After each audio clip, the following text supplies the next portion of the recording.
The mafia boss saw her cornered in the office. "She belongs to me. You won't live another day." The silence of the 40th floor was a living thing, a pressurized hush that pressed in on Ava Moreno's temples. Outside the floor-to-ceiling windows, Manhattan glittered, a diamond net thrown over the darkness, impossibly beautiful and completely indifferent. It was past 9 o'clock. The rest of the associates at Kessler Vance Properties had long since fled to their Upper East Side apartments or the nearest cocktail bar.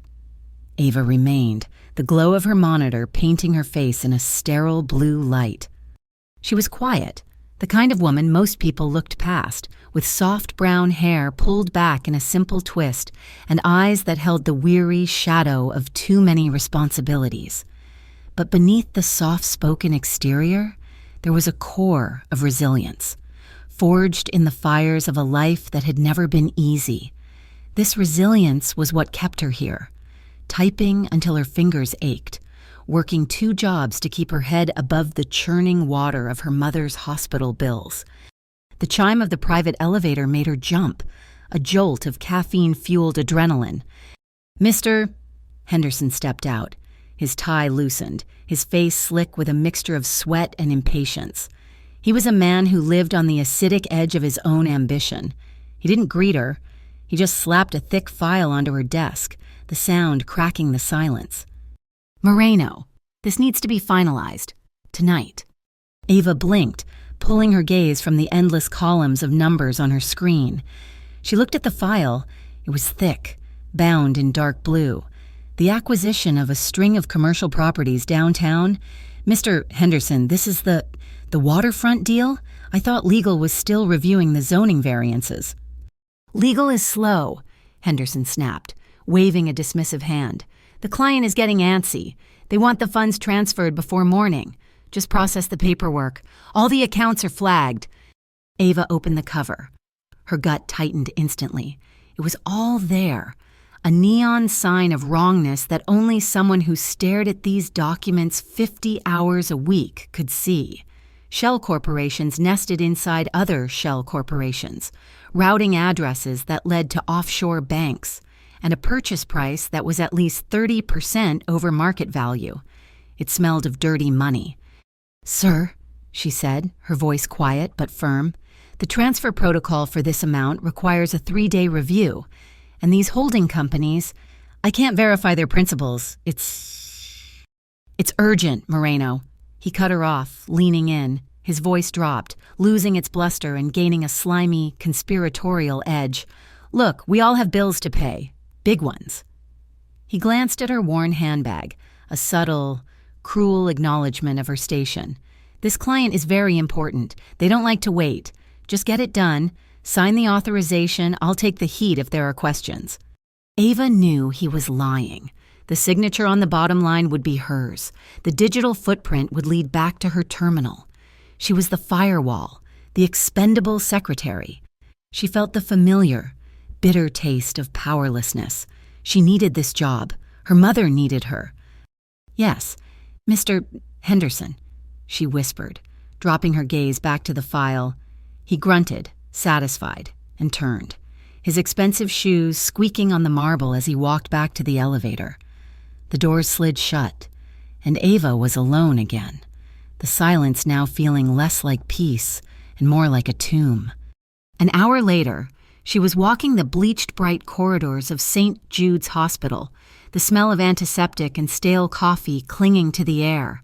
She pushed open the door to room 312. Mommy? Her mother, Maria, looked impossibly small against the white pillows. Sickness had hollowed out her cheeks, but her eyes, Ava's eyes, lit up with a fierce, undiluted love. "Mija, you're late," Maria whispered, her voice a papery rasp. "Sorry, Mommy, work was busy." Ava forced a bright smile, kissing her mother's cool forehead. She fluffed the pillows, poured a fresh cup of water, and talked. She talked about the weather, about a funny dog she saw in the park, about anything but the truth. She didn't talk about the crushing weight of the bills or the fear that the experimental treatment wasn't working fast enough. She didn't talk about Mr. Henderson or the file sitting on her desk like a coiled snake. "You look tired, Ava," Maria murmured, her hand finding Ava's. "You're working too hard." "I'm fine, Mommy, just saving up for that trip to the beach we talked about, remember?" The lie tasted like ash. Maria smiled, a weak, beautiful thing, and squeezed her hand before drifting back to sleep. Ava sat for a long time, watching the rhythmic beep of the heart monitor, the only sound in the room, a testament to a life she was bankrupting herself to save. She left just before midnight, exhaustion pulling at her limbs. The hospital parking garage was dimly lit, a concrete cavern of shadows and echoes. Her footsteps sounded too loud in the quiet. She fumbled in her purse for her keys, her mind already calculating the hours of sleep she'd get before her shift at the diner in the morning. A scrape of a shoe on concrete.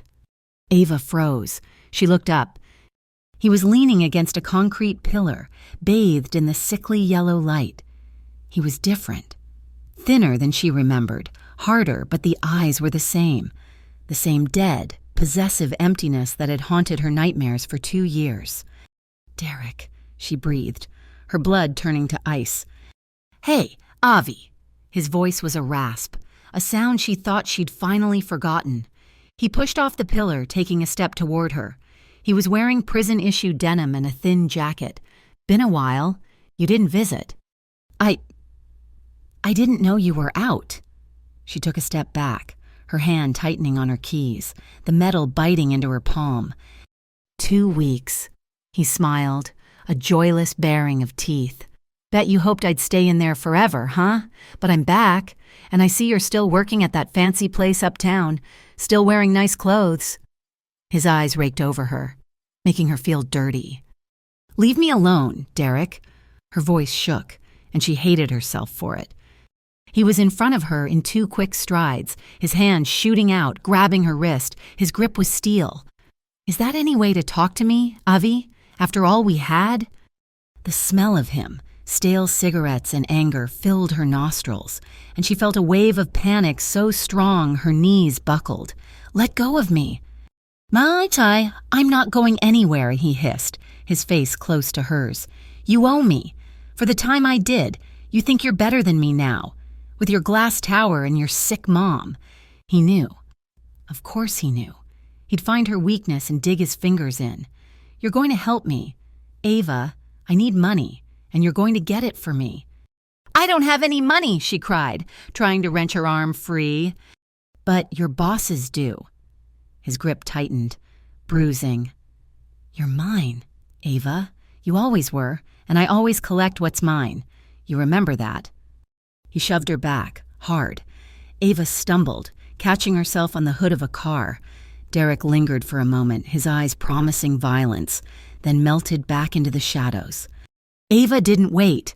She scrambled to her car, her hands shaking so badly it took 3 tries to get the key into the ignition.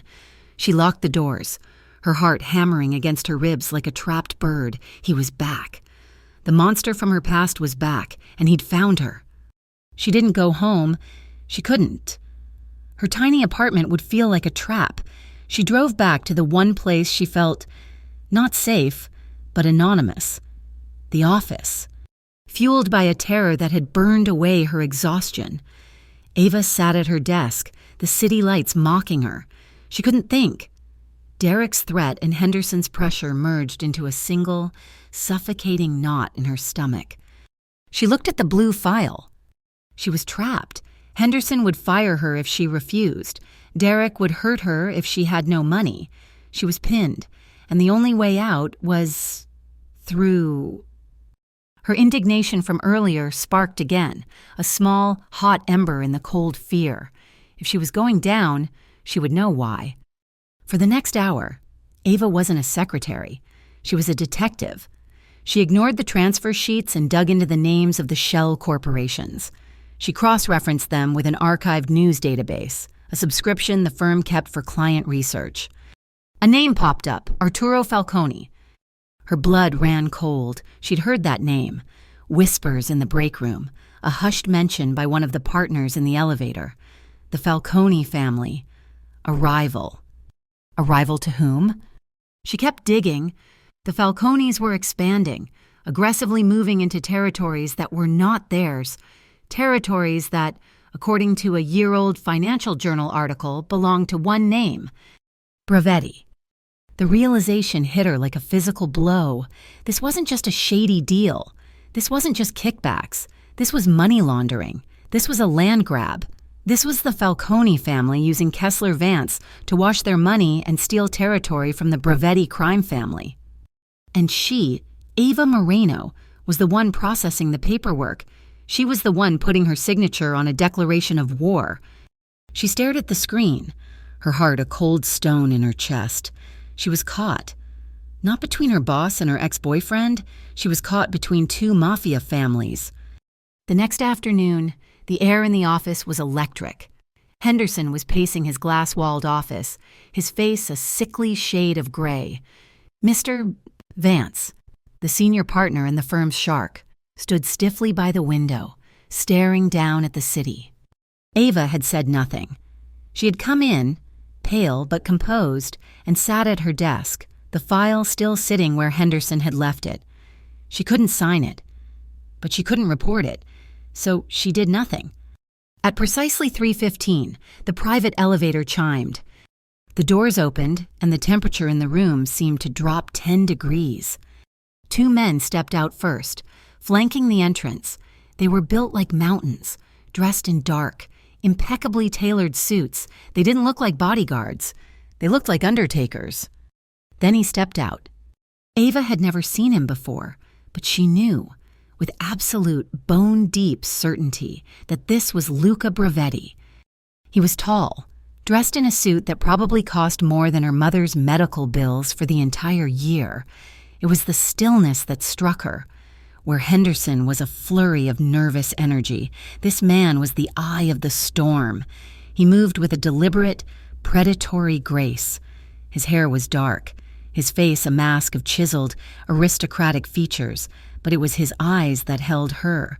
They were dark, almost black, and they saw everything. He didn't look at Ava. He glided past her desk, his gaze fixed on the two partners. "Mr. Vance, Mr. Henderson," he said. His voice was low, a cultured rumble with a rough edge, like gravel wrapped in velvet. It was a voice that expected to be obeyed. "Mr. Bravetti," Vance said, his own voice tight. "This is an unexpected pleasure." "I doubt it." Luca stopped in the center of the room. He didn't sit. He didn't lean. He simply stood, radiating in power that was primal and absolute. "You've been buying property in my territory." It wasn't a question. "Now, see here," Vance blustered, trying to find his footing. "Kessler Vance handles hundreds of acquisitions. This is a legitimate transaction for a new client."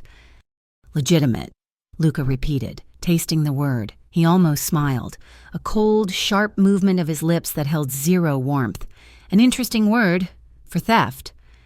Henderson made a small, strangled sound. Vance's eyes darted around, looking for a life raft, for a scapegoat. His gaze landed on Ava. She was standing frozen by her desk, a file clutched in her hand. "The paperwork," Vance said, pointing a shaking finger at her. It was handled by my assistant, Miss Moreno. Perhaps she made an error in the filing, a clerical mistake." Ava felt the blood drain from her face and then return in a hot, furious rush. After everything, after Derek, after the night spent worrying and working, he would throw her to the wolf without a second thought. The fear was still there, a cold knot in her stomach, but something else rose up to meet it, a spark of pure, unadulterated indignation. She stepped forward. Luca Bravetti's gaze didn't shift to her. He was still watching Vance, waiting. "Mr. Vance," Ava said. Her voice was quiet, but it cut through the tension like a knife. It shook, just slightly, but she held it steady. Now Luca Bravetti looked at her. His gaze was heavy. He didn't look at her like Henderson did, as an inconvenience, or like Vance, as a tool. He didn't even look at her like Derek did, as a possession. He looked at her. He saw her. He assessed her, from her worn shoes to the defiant tilt of her chin. and for a split second, she saw something flicker in those dark eyes. It wasn't kindness. It was curiosity. "I processed the file you approved. Mr. Vance," she said. Her eyes locked on her boss. "The one you personally marked urgent, the one you signed off on this morning. I have the signed memos. Right here." She held up the file in her hand. A dead, heavy silence filled the office. Vance's face went white. Henderson looked like he was going to faint. Luca Bravetti stared at Ava for a long, unblinking moment. Then he turned his gaze back to Vance. The cold smile returned. "Fire her," he said, his voice soft, "and I'll know you're guilty. Keep her, and I'll know where to find my records." He straightened the cuff of his shirt. "My associates will be in touch. I suggest you have a better explanation for them." He turned, the two mountains falling in behind him. He didn't look at Ava again. The elevator doors chimed, slid shut, and he was gone. The cold air dissipated, leaving behind the toxic shock of his presence. Ava was left standing in the center of the room, her heart hammering against her ribs, the file still clutched in her hand. She was fired. She knew it. Vance would never forgive her. She started packing her desk at 10 o'clock that night. She had to run.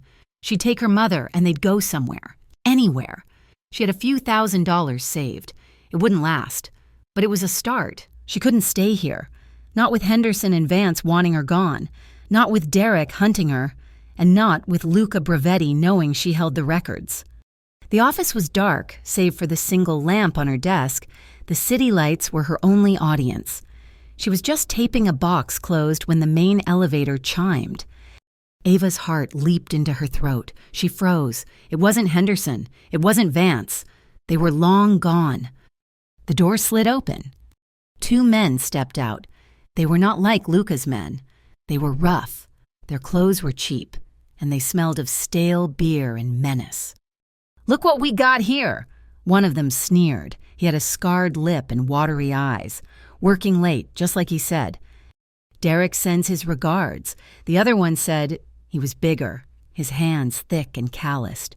"Says you've got something for him, and for us." Ava backed away slowly, her hand sliding across her desk, her fingers brushing the heavy glass paperweight, a gift from the firm for 5 years of service. "I don't have anything," she said, her voice trembling. "He thinks you do," Scarface said, advancing. "Or maybe he just wanted us to remind you who you belong to.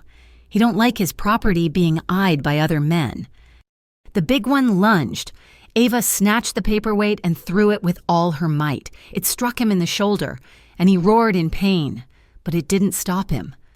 She bolted, trying to get to the stairs, but Scarface was faster. He cut her off, grabbing her by the hair and slamming her back against the wall of windows. The impact stole her breath. The city spun behind her, a million indifferent lights. "Stupid girl," Scarface hissed, his arm pressing hard against her throat. "Should have just played nice." Ava clawed at his arm, her heels scraping uselessly against the marble. Spots danced in her vision. She was cornered. She was going to die here, on the 40th floor. The elevator chimed again.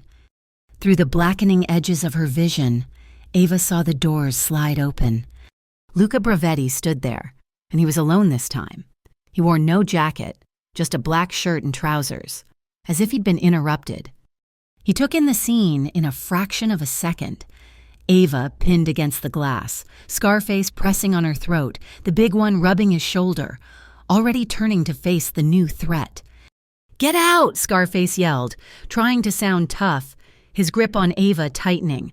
"This ain't your business!" Luca's eyes were flat, dead. They were locked on the arm, crushing Ava's throat. He started to walk forward, his steps unhurried, measured. The big man decided to be a hero. He charged, pulling a knife from his belt. Luca moved so fast Ava almost didn't see it.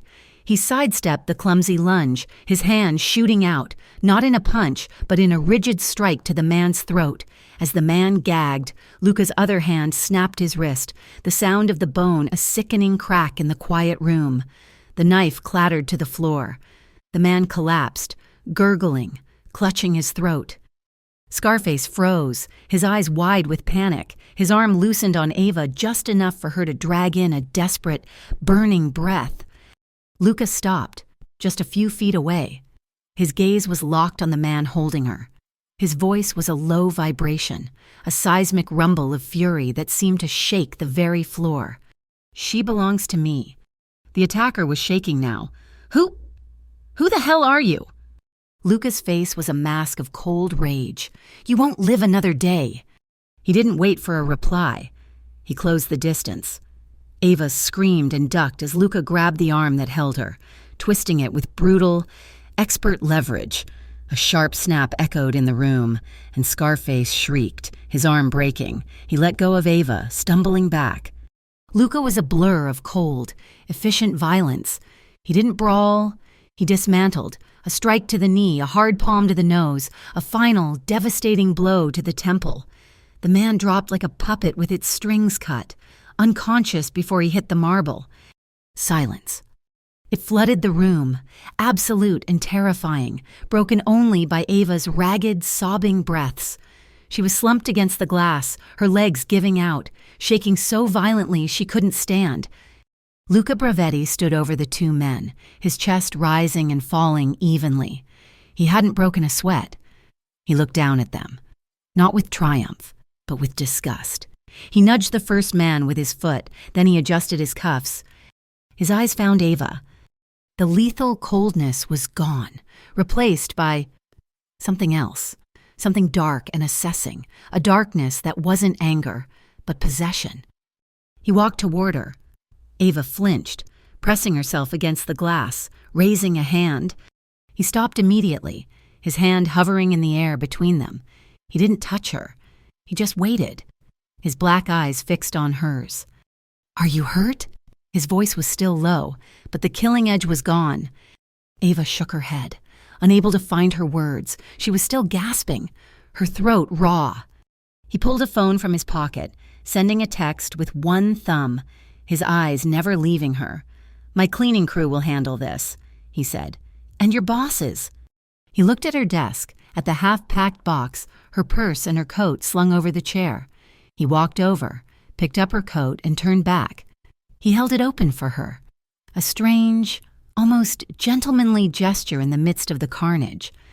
Numbly, she pushed herself off the wall, her legs like water.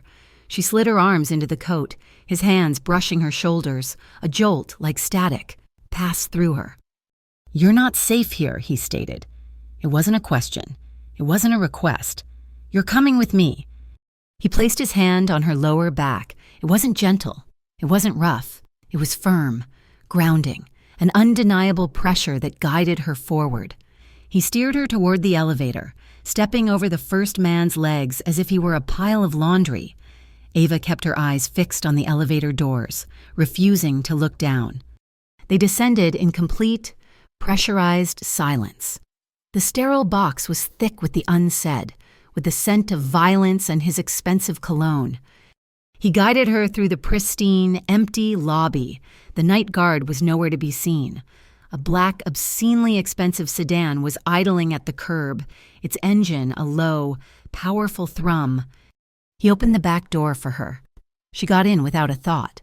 He slid in beside her, the car dipping slightly under his weight. "Home," he said to the driver. The car pulled silently into the river of traffic. Ava stared out the window, watching the blur of lights, her own reflection a pale, terrified ghost in the glass. She was numb, her mind a blank wall of shock. She didn't know where she was going. She didn't ask. She had just been saved by a man infinitely more dangerous than the ones who had attacked her. She was too shaken to speak, and in a way she couldn't yet understand, in a way that terrified her. She was too grateful to argue. The silence stretched, heavy and absolute, as the car sped uptown, taking her further and further from the life she had always known. Ava woke to the feeling of silk.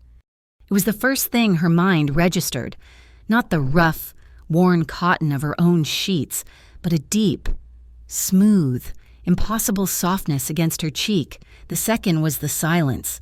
Not the rumble of traffic and sirens from her fourth-floor walk-up, but a profound, insulated hush. Her eyes snapped open. The ceiling was white and impossibly high. The room was bathed in the soft, gray light of a city morning. She was in a bed, a massive one, and she was alone. Sunlight streamed through a gap in heavy, cream-colored curtains.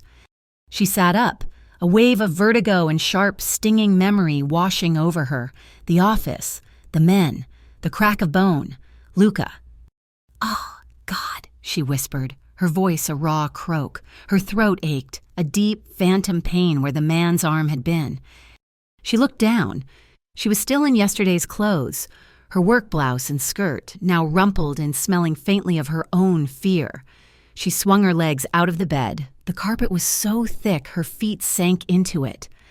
The room was a guest suite, not a bedroom. It was luxurious, beautiful, and utterly sterile. A perfect 5-star prison. She crossed to the window, her body stiff and bruised, and pulled back the curtain. The city spread out below her, a map of her entire life, viewed from a height she had only ever dreamed of.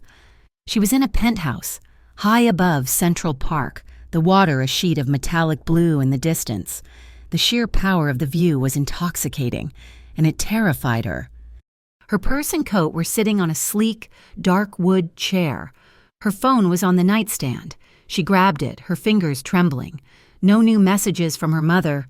A pang of guilt, sharp and sudden. It was almost 8 in the morning. She should have been at the hospital. She moved to the door, her heart hammering. She had to leave. She had to get to her mother.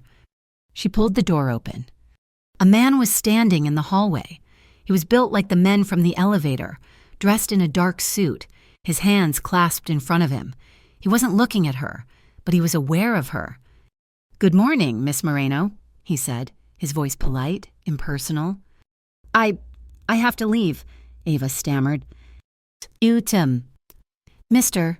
Bravetti is in the dining room," the man said, as if she hadn't spoken. He gestured down a long, marble-floored hallway, lined with art that was probably worth more than her life. Ava hesitated. She was a captive. The realization settled on her, cold and heavy. But she was also a guest. The contradiction was making her sick. She swallowed her fear, pulled her shoulders back, and walked. She found Luca standing in front of a wall of glass that overlooked the park. He was dressed, not in a suit, but in dark trousers and a crisp white shirt, the sleeves rolled up to his forearms, revealing strong, tanned skin and a heavy, expensive watch. He was holding a cup of coffee, staring down at the city as if he were its king. He didn't turn when she entered. He knew she was there. "You're awake," he said. You brought me here." It came out as an accusation, though her voice was weak. "You were not safe." He finally turned. His dark eyes swept over her, taking in her rumpled clothes, her pale face, the faint, dark marks blossoming on her throat. His expression didn't change, but a muscle in his jaw tightened. "I need to go," she said, her hands twisting in front of her. "My mother, she's at St. Jude's. She's waiting for me." "I know," he said. You know?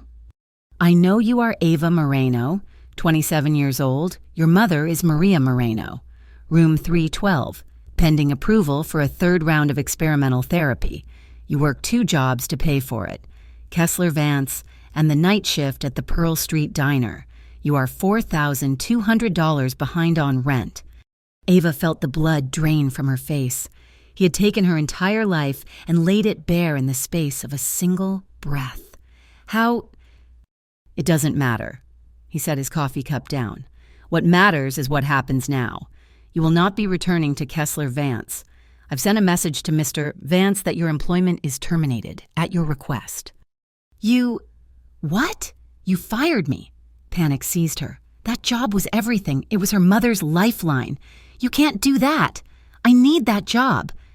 "You needed that job," he corrected, his voice flat. "It is no longer an option. You signed nothing, so my business with them is concluded. But the men who found you last night were not sent by the Falcones." The name dropped into the room, cold and hard. They were sent, Luca continued, by a man named Derek Shaw, your ex-boyfriend, recently released from prison. Ava recoiled as if he had slapped her. Stop saying these things.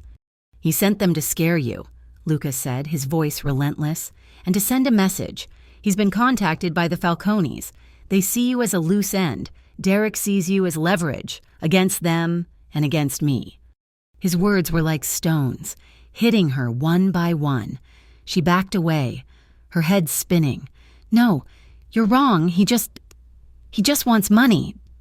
He wants you, Luca said, and the words were suddenly, intensely personal. He believes you belong to him, and now he believes I have taken you. You have taken me, she cried, her voice finally breaking. You brought me here. You put a guard on my door. You're just like him.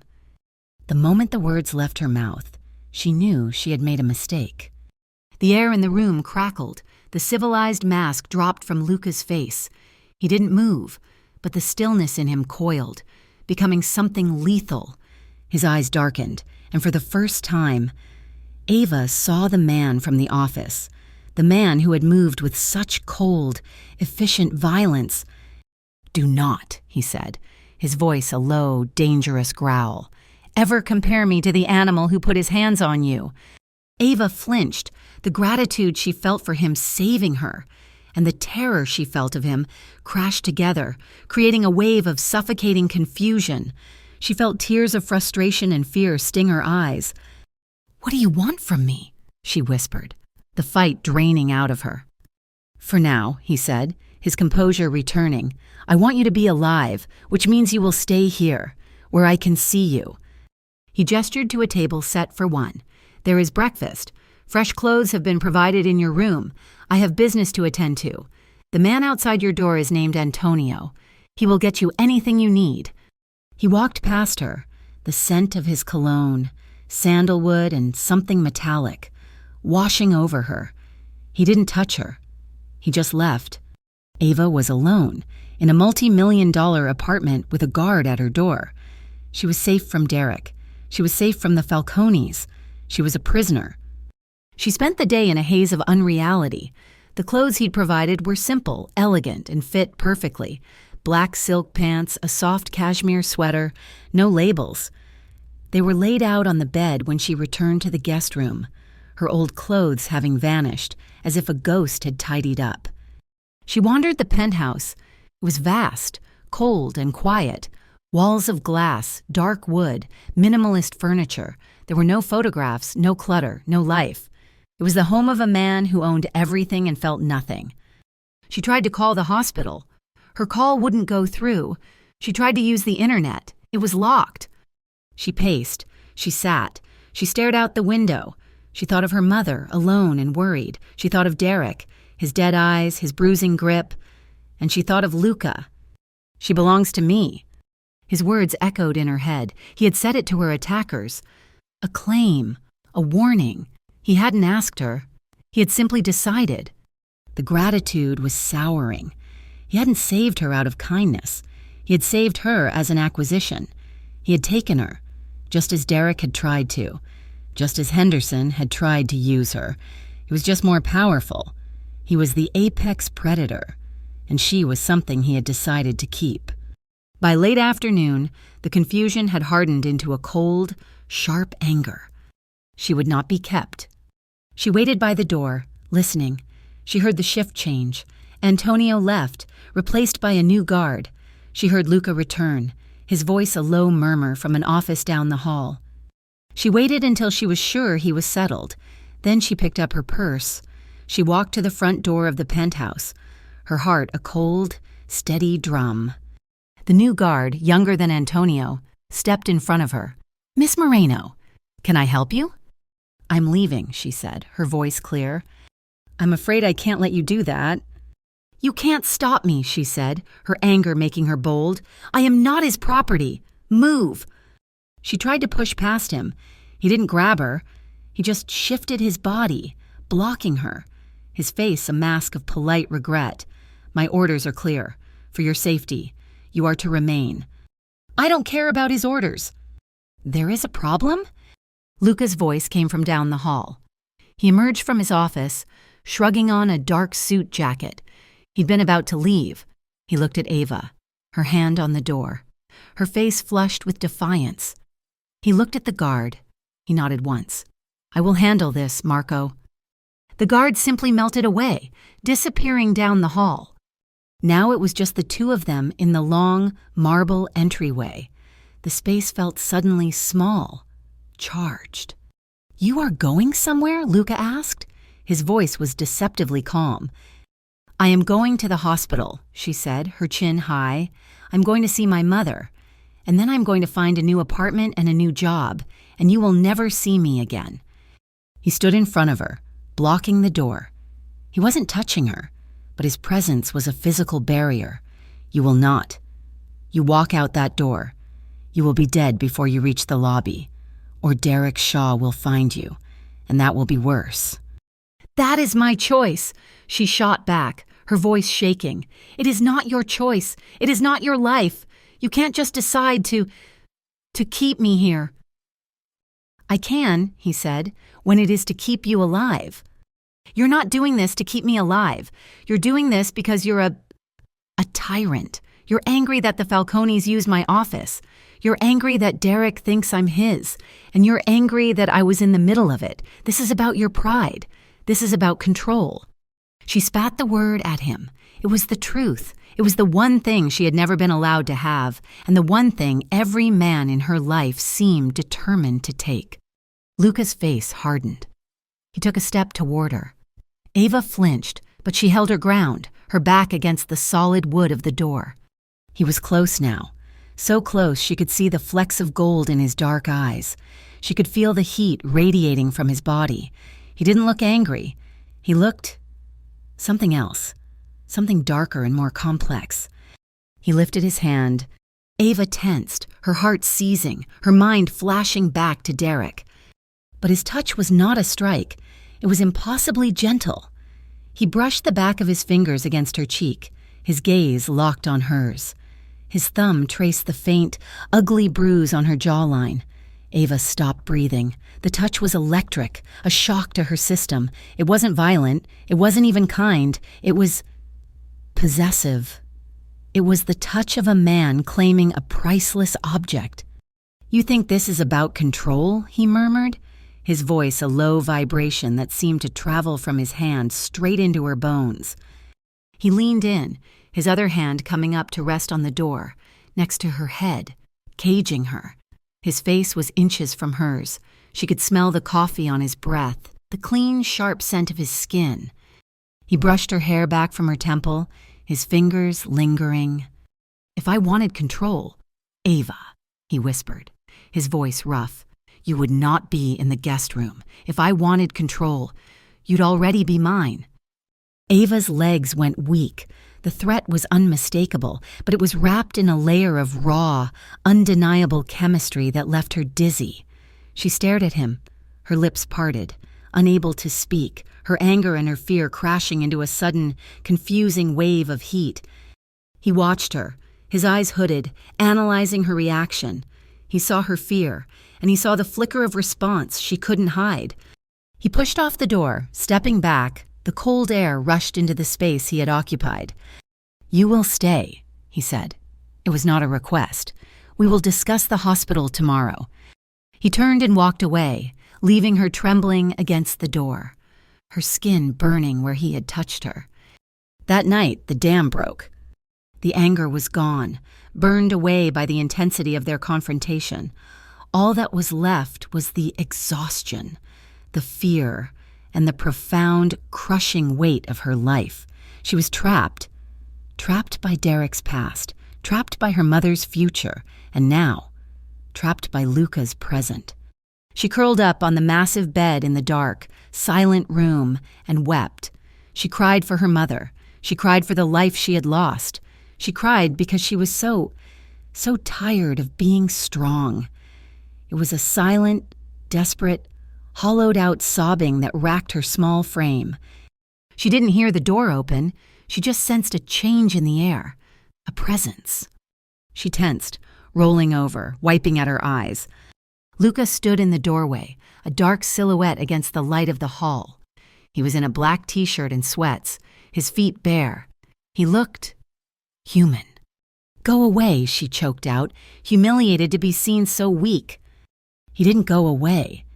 He walked into the room, and the door clicked shut behind him, plunging them back into near darkness, lit only by the city glow from the window.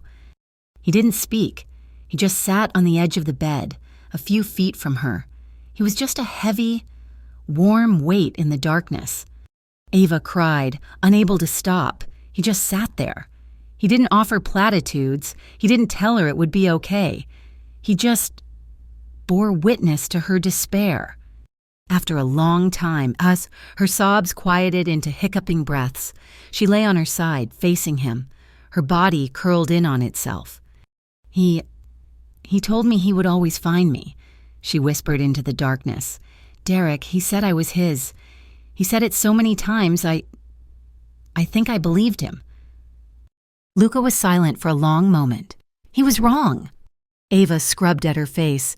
You said last night. She belongs to me. You're just the same, a different cage. No, he said, his voice rough. He shifted, moving closer. She could feel the heat of him. He wanted to break you. He hesitated. I want you to be safe. He reached out, his hand settling on her shoulder. His grip was firm, grounding. It wasn't the gentle, possessive caress from the hallway. It was solid, an anchor. He pulled her slightly, urging her to sit up. She did. Her legs tangled in the silk sheets. They sat facing each other in the dim light. His eyes were black pools, unreadable. I'm so tired, she whispered, a final, raw admission. I know. He lifted his other hand, cupping her other shoulder. He held her, his grip firm, his thumbs rubbing small circles into her tense muscles. He was holding her, but he wasn't pulling her close. He was just holding her together. I am not him, he said, his voice low. Ava looked at his face, at the hard line of his mouth, the shadows in his eyes. He was a killer. He was a monster to his enemies, but he was holding her like she was made of glass. The space between them was charged. The silence of the room was alive, without thinking, driven by a desperate need for comfort, for anything other than the cold emptiness. She leaned forward. Her forehead came to rest against his. Luca tensed. His hands tightened on her shoulders. She felt his breath hitch, a warm puff of air against her lips. She closed her eyes. His skin was warm. He smelled of soap and sleep. It was the most intimate touch of her life, more intimate than any kiss Derek had ever forced on her. It was a meeting of two solitudes. His head tilted, just a fraction. His lips were there, an inch, a millimeter. She could feel the heat of them. All it would take was one movement, one breath. The tension was a wire, pulled taut, vibrating between them, an almost kiss that held 1,000 questions. Ava's breath caught in her throat. And then, with a control that was almost painful, Luca pulled back. He didn't pull away completely, just his head. His hands remained on her shoulders, holding her steady. His eyes searched hers in the darkness. Not like this. He breathed. It was a rejection, but it felt like a promise. Not when you're broken. He let go of her, stood up, and was gone.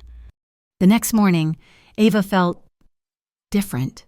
She was still tired, but the hopeless despair was gone. She felt scoured, raw, but also resolute. She showered, dressed in the clean clothes, and found Luca in the dining room, exactly as he had been the day before. I am going to the hospital, she said. There was no defiance in her voice. Just fact. You can send your army, but I am going. Luca looked at her. He saw the new steel in her spine. He nodded. Antonio and Marco will take you. You will not leave their sight. You will not speak to anyone you do not know. You will be back here in 2 hours. The ride to St. Jude's was silent. Antonio drove. Marco sat in the passenger seat. Ava sat in the back, a prisoner on day release. They entered the hospital, Marco walking a few paces behind her. Antonio taking up a position by the elevators. She pushed open the door to room 312. "Mommy," she breathed, relief washing over her. "Ava, Dios mío, I was so worried. You didn't answer your phone." I'm so sorry. Mommy, my phone broke. I had to get a new one." The lie was clumsy, but her mother accepted it, her hand finding Ava's. They talked for an hour. Ava pushed the world away. There was no Luca, no Derek, just her mother. She focused on the pulse oximeter, the sound of the breathing treatment, the familiar, comforting routine. "I have to go. Mommy, I'll be back tomorrow." "You're a good daughter, Ava," Maria whispered, her eyes drifting shut. Ava kissed her forehead and stepped back into the hallway, her fragile peace shattering. Marco was there, by the nurse's station, watching. She started walking toward the elevator, her steps heavy. "Avia," that voice, that rasp. She froze. Derek was standing at the end of the hall, blocking the exit. He looked terrible. His eyes were bloodshot, his clothes wrinkled. He was vibrating with a desperate, strung-out energy. "Ava, who the hell are you with?" he hissed, advancing on her. Marco stepped in front of her, a silent, suited wall. "Who the hell is this?" Derek snarled, trying to shoulder past him. Marco didn't budge. "You need to leave," Marco said, his voice low and calm. "I'm not going anywhere, Ava," he shouted, his voice echoing in the quiet corridor. Nurses were looking. "You think this guy can protect you? I know who he is. Ava, you're swimming with sharks. You think you're better than me?" "Derek, please," Ava begged, her voice trembling. "Just go." "I'm not going. You're mine. You hear me?" He lunged, trying to grab her. Marco's movement was a blur. When he didn't punch him, he just grabbed Derek's arm, used his own momentum against him, and spun him hard into the wall. Antonio was there. Suddenly, coming from the stairs, they had Derek pinned, one on each arm. "I'll kill him!" Derek screamed, his face red, always struggling against their iron grips. "You tell your new boss. He's a dead man. And you, Ava, I'll see you soon." Marco and Antonio dragged him, still struggling and cursing, toward the emergency exit. Ava was left shaking in the hallway, the nurses staring. She felt exposed, humiliated, and terrified. She was silent the entire ride back to the penthouse. She walked out of the elevator and found Luca waiting for her. His coat on, his keys in his hand. He must have just returned. He saw her face. "What happened?" "He was there," she whispered, her voice hollow. "Derek, he was at the hospital. He threatened you. He threatened me." Luca's face went blank. It was the most terrifying expression she had ever seen. "Antonio and Marco handled it," she said quickly. "I know. I just got the call." He watched her, his gaze intense. "He did not touch you." "No." She looked at this man, this powerful, dangerous, complicated man who had turned her life upside down, the man who had touched her with such gentle possession, the man who had pulled away when she was vulnerable. "Why?" she asked, the single word cutting through the silence of the marble foyer. Luca stilled. "Why what?" "Why are you doing this?" Her voice gained strength. "Last night, you could have... You know what I mean. You could have been like him. You're not... You saved me. You're protecting me. You're keeping me a prisoner. But you're protecting me. Why? It's not just about the Falcones. It's not just about Derek. Why me?" Luca was silent for a long time. He walked past her, to the window, and looked down at the city. His back was to her. "When I walked into that office," he said, his voice so low she had to strain to hear it, "I saw two men ready to break, Vance and Henderson. They were weak, predictable. And then I saw you." He turned to face her. His eyes were dark, his expression unreadable, but his voice was raw with an honesty that stunned her. "You were terrified," he said. "You were standing in a room full of wolves, shaking, and you still spoke up. You still chose to tell the truth, even when it would cost you everything." He took a step closer. "I came back that night for the file, But I found them, and I saw your fear. The same fear you had in the office, but 1,000 times worse. The kind of fear that breaks a person from the inside out. He stopped, just a foot away from her. I am not a good man. Ava, I have done things you cannot imagine, but I saw your fear, and I couldn't look away. Ava stared at him, her heart hammering.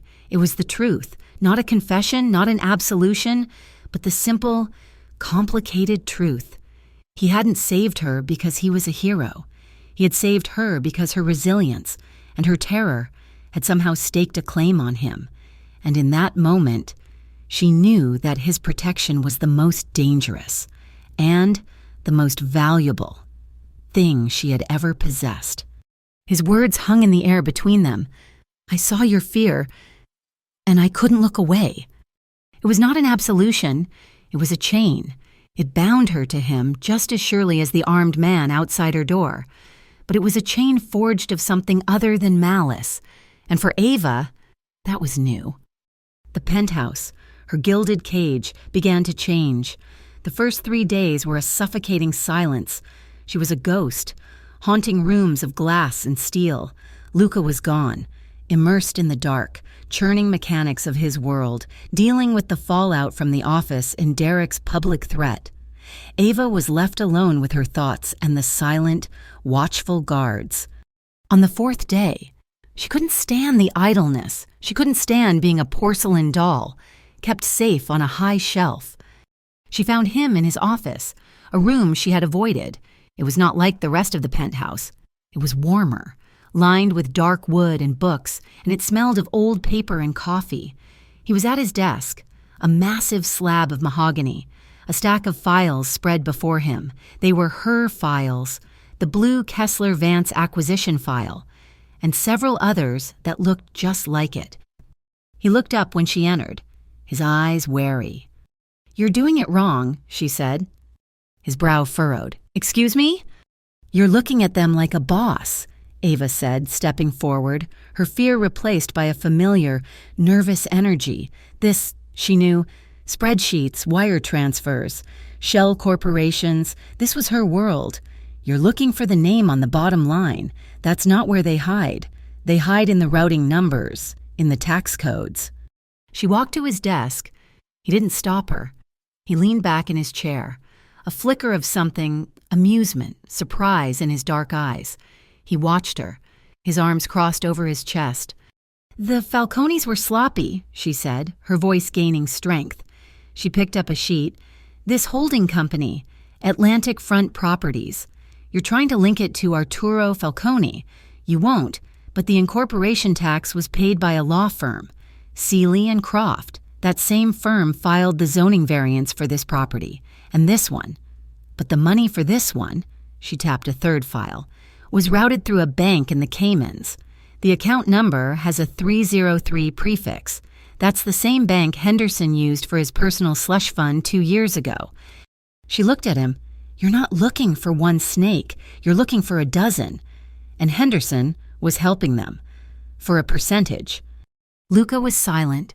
He stared at her, his face unreadable. Then he uncrossed his arms, leaned forward, and pushed a file toward her. "Show me," he said. And just like that, her role changed. She was no longer a captive. She was an asset. For the next week, they worked. It was a strange, charged truce. She would sit at the small table he brought into the office, a laptop in front of her, and she would dig. She unearthed the intricate web of lies and dirty money the Falcones had woven through half the real estate in downtown Manhattan. She was quiet, meticulous, and relentless. He watched her. He would sit at his own desk, conducting his own business in low, clipped phone calls, but his attention was never fully off her. A new dynamic formed, the tension that had been purely physical, a spark of fear and chemistry, now became intellectual. "You're assuming they want to hide," she argued one afternoon, rubbing her temples. They want you to know it was them. This isn't just business, it's a message. Look here, the purchase price. It's 13% over market. Why? It's a signature. They're laughing at you." Luca looked up from his own work. His eyes narrowed. They are arrogant. They're stupid and, Ava countered, surprising herself with her own boldness. They're using a hammer. They're leaving a mess. The smart move isn't to hit them back with a bigger hammer. The smart move is to use their own mess to bury them. You don't take the properties. You report the tax evasion to the federals.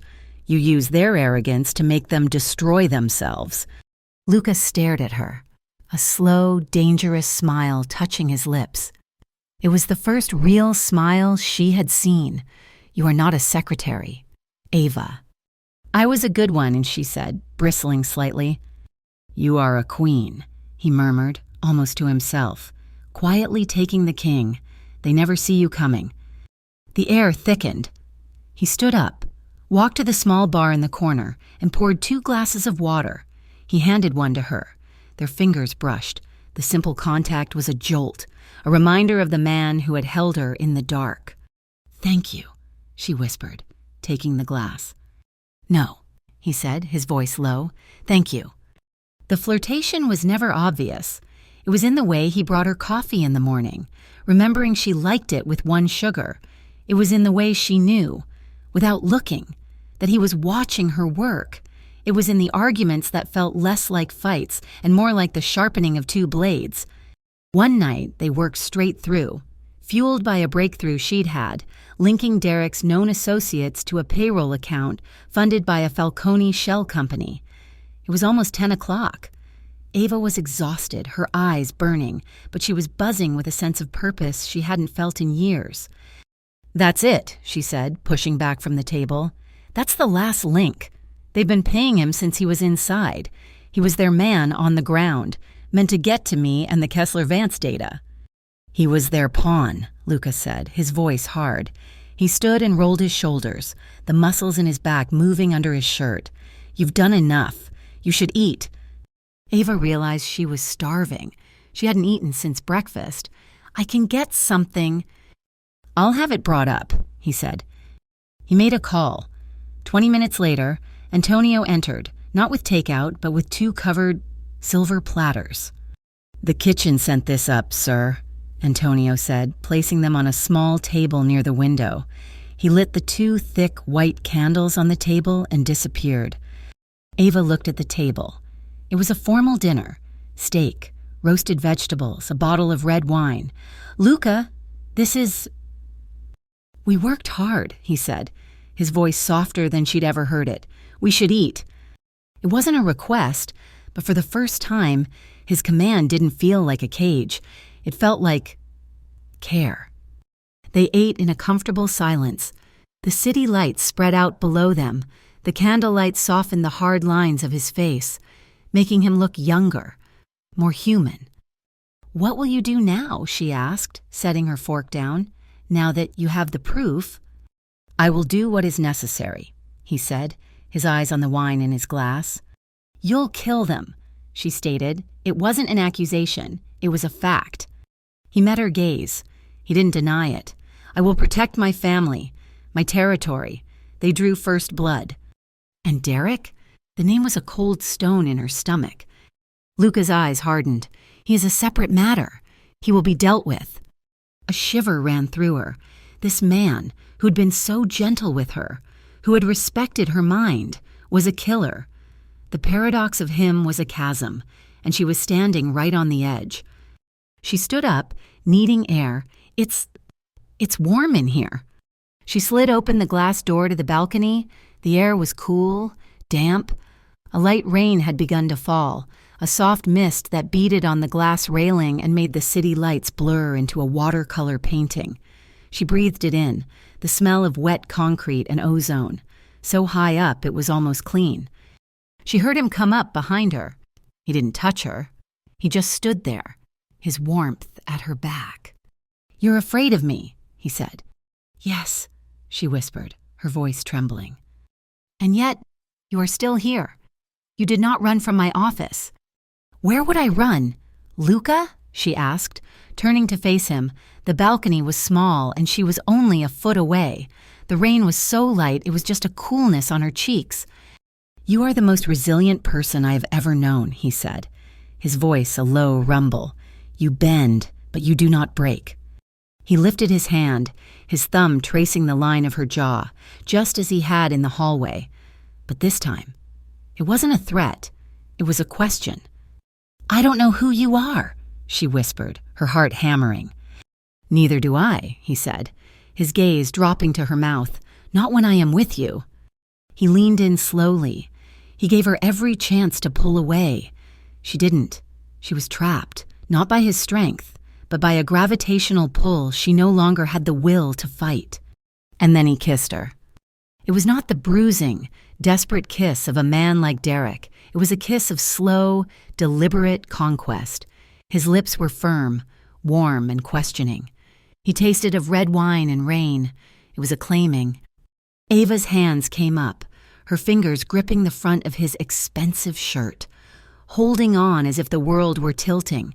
His other hand moved from her jaw, sliding into her hair, his fingers tangling in the soft strands, cupping the back of her head, holding her for his kiss. The kiss deepened. It was a slow burn, a crumbling of walls. It was the release of a week of tension, of fear, of unspoken words. His mouth moved over hers with a possessive, devastating control. It was not a kiss of passion, but a kiss of profound intimacy, a silent vow that he was here, and she was his. Heat bloomed low in her stomach, a warmth that had nothing to do with fear and everything to do with a dark, dangerous desire. He was a monster. He was her protector, and in this moment, she wanted him more than she had ever wanted to be safe. She kissed him back, a small, broken sound leaving her throat. It was that sound that changed everything. She felt him tense, his body responding to her surrender. His hand in her hair tightened, tilting her head, his mouth becoming more demanding. And she felt it, the terrifying, exhilarating slide into losing herself. Control. The word slammed into her mind like a fist. She was losing it. She was ceding her power, herself, to this man, just as Derek had demanded. She stiffened, her hands moving from his shirt to his chest, pushing. "Luca, wait, I can't." Her voice was a ragged breath, torn from her. He stopped, instantly. He didn't pull back, but the kiss ceased. He rested his forehead against hers, his breathing heavy. His eyes were closed, his hand was still tangled in her hair, his thumb stroking her scalp. "I can't," she repeated, her voice thick with tears of confusion. I'm scared." "Not of me," he breathed, his voice rough. "Of this," she whispered. Of not being in control. Please." For a long, agonizing moment, he didn't move. He just breathed her in. She felt the war inside him, the banked fire of his desire warring with the promise he had made her. He let out a slow, controlled breath. He loosened his grip on her hair, his hand sliding down to cup her cheek. He kissed her once more, a soft, brief press of his lips that was pure, aching tenderness. "Va bene," he murmured. "It's okay. I will wait, but I will not wait forever. Ava." He stepped back, letting the cold, rainy air rush between them. He had backed off. He had proven, once again, that he would wait until she chose him. He had given her back the control she thought she'd lost. And she had never felt so torn in her life. The next few days were a quiet torment. The unresolved tension was a third person in the room. They went back to work, but the air was different. The barrier was down, and they both knew it. Ava, restless and torn, couldn't sleep. She wandered the penthouse late one night, her mind replaying that kiss, the feel of his hands, the safety of his restraint. She passed his office. The door was ajar. Antonio and Marco were inside, their voices low. Luca was not there. "Falcone is furious," Antonio was saying. "He's doubling the payment." "It's not just business now."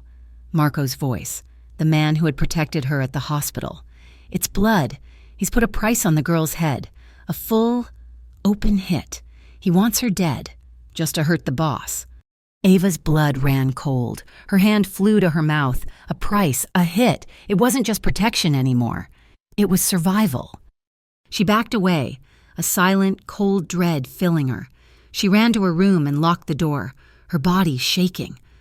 When Luca returned an hour later, he knew. He found her sitting on the bed, her knees drawn to her chest. "You heard," he stated. "They want to kill me," she whispered. "They will not," he said, his face a mask of cold fury.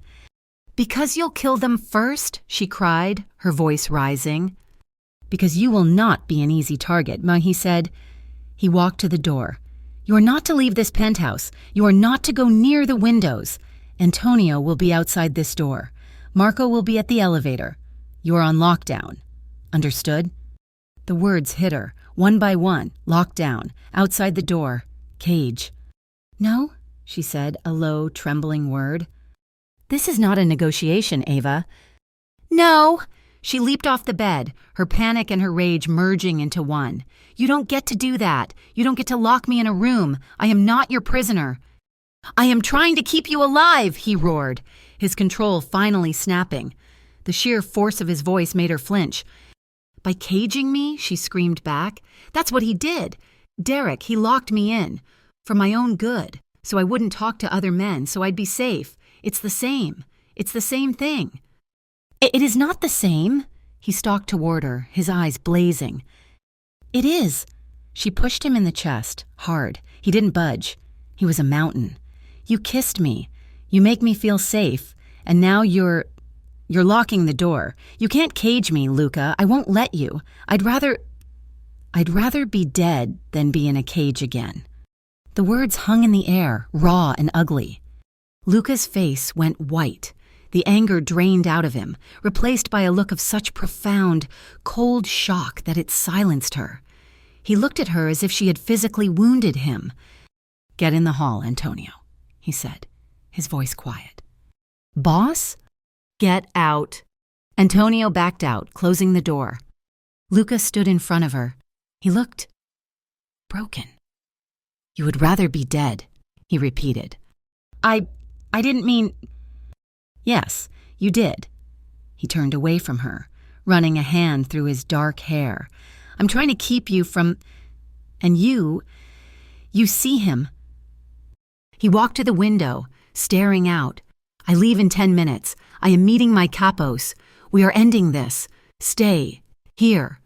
He left, not in anger, in something worse, a cold, deep defeat. Ava stood in the middle of the room, shaking. She hadn't won. She had just broken something. She watched from the window, high above. She was angry. She was hurt, but she was also terrified. She watched the black sedan pull up to the curb, 40 stories down. She saw Marco, the man who had protected her at the hospital, walk out of the lobby. He was talking into his earpiece, scanning the street. He opened the back door of the sedan, checking the interior. He then got into the driver's seat, turning the car on to get it ready for Luca. Ava watched, her heart in her throat. She saw him just sit there, for a moment waiting, and then the world exploded. A bright, white-hot flash. Even 40 stories up, behind soundproof glass. She felt the concussion, a dull whoomp that shook the floor. Her hand flew to her mouth, a scream trapped in her throat. The sedan was gone. In its place was a roiling ball of black, greasy smoke and bright orange fire. Car alarms blared up and down the street. Marco? He was waiting. He was... She collapsed, her back sliding down the wall, her mind blank with horror. The fire department, the sirens, it was all a distant noise.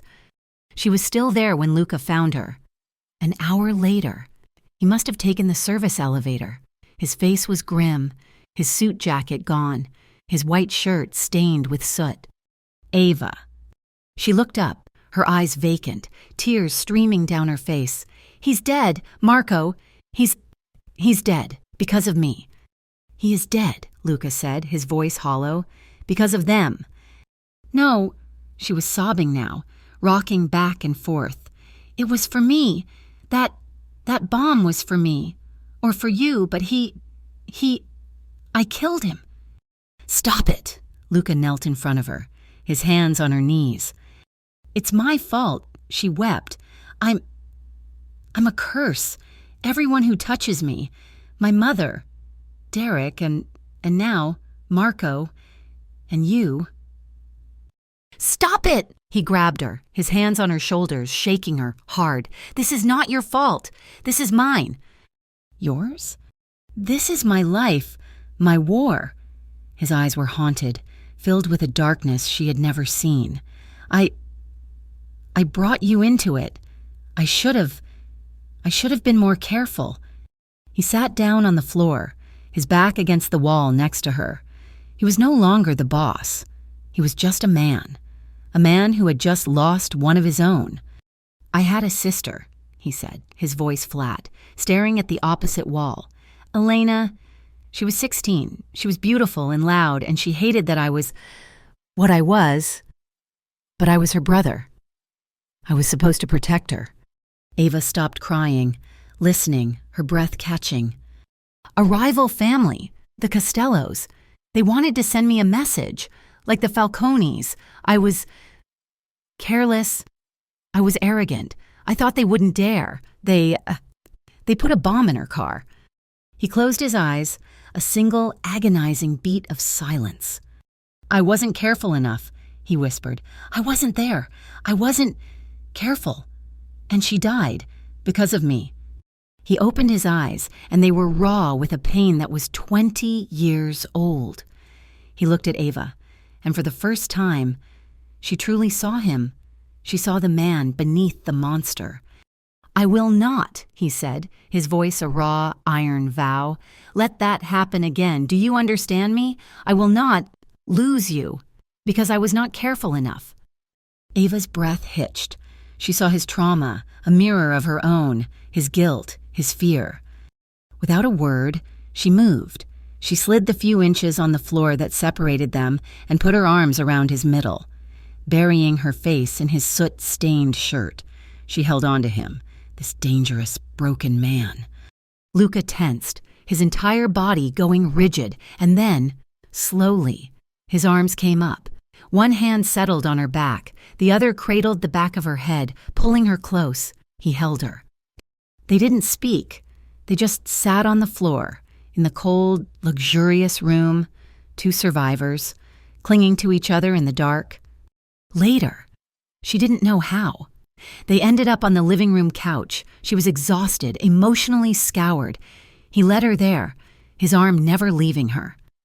They lay down, the couch too small, forcing them close. She was curled on her side, her back to his front. He lay behind her, a solid, warm wall. They were both still fully clothed, smelling of smoke and grief. He draped his arm over her waist, his hand resting on her stomach in a gesture that was purely protective, possessive. He pulled her back against his chest. Ava closed her eyes, her tears finally dry. She was not in a cage. She was in a fortress, and for tonight, it was the only place in the world she wanted to be. They fell asleep, not as lovers, but as two emotionally raw souls, finding a desperate, fragile peace in the ruins. The fragile peace forged in grief lasted exactly 2 days. They existed in the penthouse like two ghosts, orbiting the shared trauma of Marco's death. The couch where they had fallen asleep was a silent testament to the line they had crossed, a line of raw, emotional intimacy that left them both exposed. Luca was a thundercloud, his dark energy filling the apartment, his phone calls now low, clipped, and lethal. He was moving pieces on a board only he could see, preparing for a war the Falcones had started. Ava, however, felt the cage tightening. The lockdown was absolute. Antonio stood outside her new room. She'd refused the guest suite and taken a smaller bedroom, one without a balcony. She couldn't breathe. Marco's death played in her mind, a fiery, repeating loop. She felt responsible. But more than that, she felt erased. She was wearing Luca's clothes, a soft black t-shirt that smelled of him, and gray sweatpants. She had nothing of her own. She was a woman defined by the men around her, Derek's victim, Luca's asset, Falcone's target. "I need to go out," she said on the third morning. Luca was at the breakfast bar, a tablet in one hand, coffee in the other, and he didn't look up. "No." "I am not asking for permission." Her voice was quiet, but it was the same voice that had challenged Mr. Vance. It made him look up. "I need clothes. I need my things. My mother's picture. I am going to my apartment." "It is not safe. The building is being watched." "Then they'll see me with your men," she countered, her heart hammering. "I will not be erased. Luca, I am tired of wearing a ghost's clothes. I need to get my life." He stared at her, his eyes dark. He saw the steel in her spine, the same steel he had first seen in the office. He saw the woman who had cried in his arms, and he saw the woman who had pushed him away. She was not asking. "1 hour," he said, his voice hard. "Antonio and 2 others. You do not step out of the car until they clear the building. You do not touch anything they have not checked. You do not leave their sight. Understood?" "Understood," she said. The ride to her old neighborhood was a journey to another life. The black armored SUV was a spaceship in her gritty, working-class street. Antonio and another man, built like a refrigerator, went in first. They were gone for 10 minutes. Antonio emerged, his face grim. "The apartment is clear. He's not here, but you should prepare yourself, Miss Moreno." Her stomach hollowed out. She walked past him, up the 4 flights of stairs, her footsteps echoing in the familiar, cramped hallway. The door was splintered. He hadn't picked the lock. He had kicked it in. "Oh, God," she whispered. It was not theft. It was violation. Derek had been thorough. He had been angry. The single sofa was slashed, white stuffing erupting from the cheap fabric. Her few books were torn from their shelves, their pages ripped. The small television was smashed. In the kitchen, he had emptied every cabinet. Flour, sugar, and broken dishes covered the floor. She walked to her bedroom, her legs numb. It was worse. Her mattress was flipped and sliced open. Her dresser drawers were pulled out and shattered on the floor. Her clothes, the few she cared about, were shredded and thrown, mixed with dirt he had apparently brought in from a dead plant on the windowsill. He had destroyed everything that was hers. He had annihilated her past. "Ava." Antonio's voice was gentle from the doorway. She didn't hear him. She was staring at the wall above where her dresser had been. There was one thing left, a small, silver frame. She walked toward it, her feet crunching on broken glass. It was a picture of her and her mother, taken 5 years ago at a street fair. They were smiling, her mother's cheeks full and healthy. Taped across the glass in black electrical tape was a single, folded piece of paper. Her hands shook so badly she could barely pull it free. She unfolded it. The words were scrawled in a thick black marker, the letters angry and uneven. "You're mine. He can't protect you forever." Ava's breath left her in a single, painful rush. It was not a threat. It was a promise. The paper fell from her fingers. "We are leaving," Antonio said, his hand on her elbow. She let him guide her out, her mind a white, static blank. She didn't grab clothes. She didn't look for essentials. There was nothing left to get. When they returned to the penthouse, Luca was in his office. He heard the elevator, heard the way she walked, the numb, shuffling steps. He was in the foyer when she looked up, her face pale, her eyes hollow and dark. "Antonio?" Luca's voice was a low growl. Antonio just shook his head and handed his boss the folded note. Ava watched Luca read it. She watched his stillness. He didn't pace. He didn't shout. He didn't punch a wall. He exploded. It was an explosion of pure, cold silence. His shoulders broadened, his entire body going rigid. The civilized veneer, the man in the expensive shirt, vanished. In his place was the predator she had seen in her office. His jaw tightened, a muscle leaping along his cheek. He crushed the note in his fist, his knuckles turning white. When he finally looked at her, his eyes were not the eyes of the man who had held her on the couch. They were black, flat, and lethal. They were the eyes of a man who had seen his sister's car burn. "Go to your room, Ava," he said. His voice was terrifyingly calm. "Lock the door. Do not come out until I come for you. Luca, now." She fled. She ran to her room, locked the door, and sank to the floor, the sound of his command echoing in her ears. She heard his voice from the office, no longer quiet. It was a clipped, rapid-fire series of commands in Italian. He was summoning his men. He was done waiting. He was done reacting. He was going to war. That night, she couldn't stay in her room. The silence of the penthouse was worse than his shouting. She crept out. The apartment was empty. Even the guard at the elevator was gone. He had left her. The thought was a cold stab of panic. He can't protect you forever. She went to his office. On his desk, on the monitor, was the information she had found, the payroll account, the link to Derek, and an address, a warehouse in Red Hook, Brooklyn, a known Falcone distribution point. He was going there. He was going to find Derek. A new, cold dread filled her. He was going to kill him, for her, because of her. She thought of Marco. She thought of Elena. She would not be the woman who waited, the woman who was protected, the woman who was the cause of all this death. She had to be there. She had to see it end. It was her monster, and she had to be there for the final strike. She didn't know what she was doing. She just knew she couldn't stay. Slipping on the only shoes she had, a pair of running shoes left in the hall closet, she grabbed a black coat. She took the service elevator, her heart hammering against her ribs. She was terrified, but she was more terrified of being left behind. She hailed a cab, her voice shaking as she gave the address for a cross street near the warehouse. The 40-minute ride was a blur of neon lights and self-doubt. She paid the driver and slipped out. The air, cold and wet. Red Hook was a maze of dark, empty streets and massive looming warehouses. The rain was starting again, a cold drizzle. She found the address. It was a long, brick building, its windows dark. There was no sign of Luca, just a single, dark van parked down the street. She slipped into the alley, her heart in her throat. She found a side door, rusted but unlocked. She eased it open, the screech of the hinges making her wince.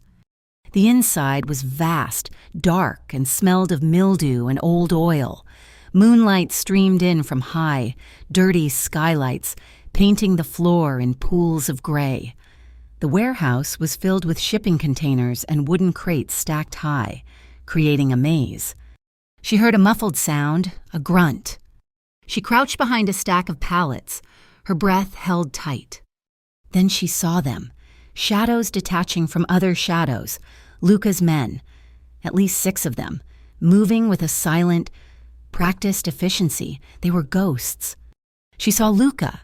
He was dressed in black, moving with a predatory grace that made her blood run cold. He was not her Luca. He was the capo. They were moving toward a small, cinder block office in the far corner, the only place with a light on. Ava knew she should stay, but an irresistible force pulled her forward. She had to know. She moved, ducking from one stack of crates to another, her sneakers silent on the concrete. She got close. She could hear voices from the office. Don't know where he is?" a voice shouted. It was Derek. He sounded high, panicked. "He took her. He's got her locked up. Falcone promised me." "Falcone is finished," Luca's voice said. He was outside the door. "He can't pay you, Derek." "Who the hell is that?" The door to the office burst open. Luca was inside. Ava crept closer, her hand over her mouth.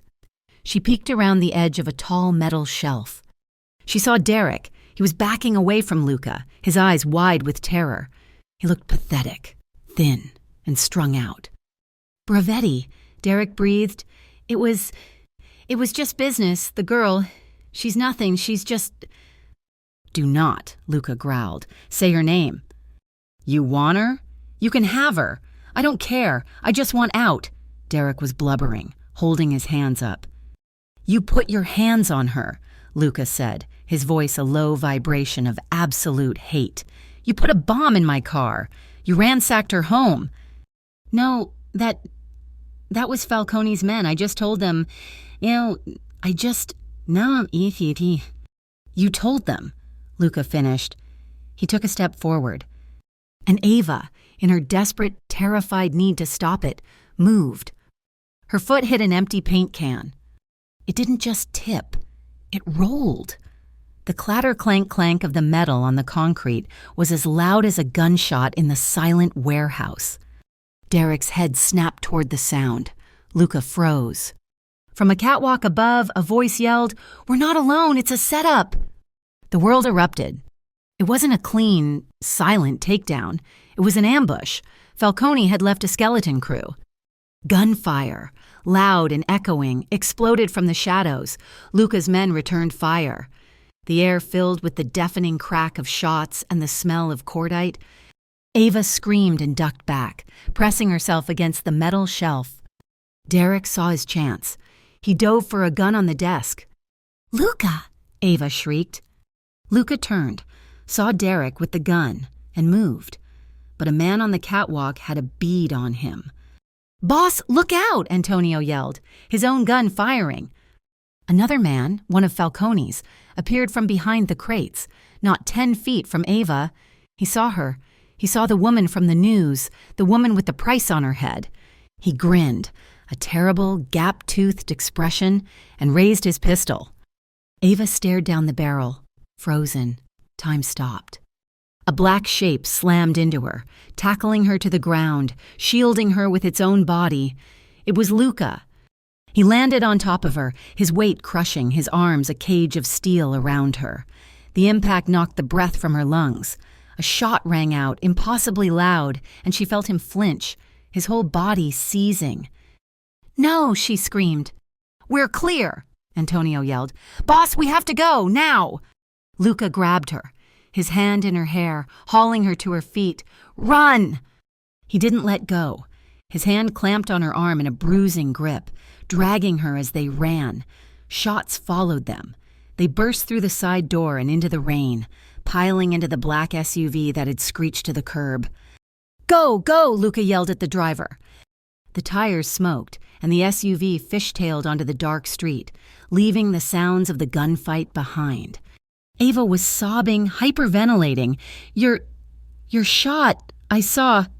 You flinched." "It was the vest," he growled, his voice a harsh rasp. He was breathing heavily, his fury a palpable, toxic thing in the small space. He wasn't looking at her.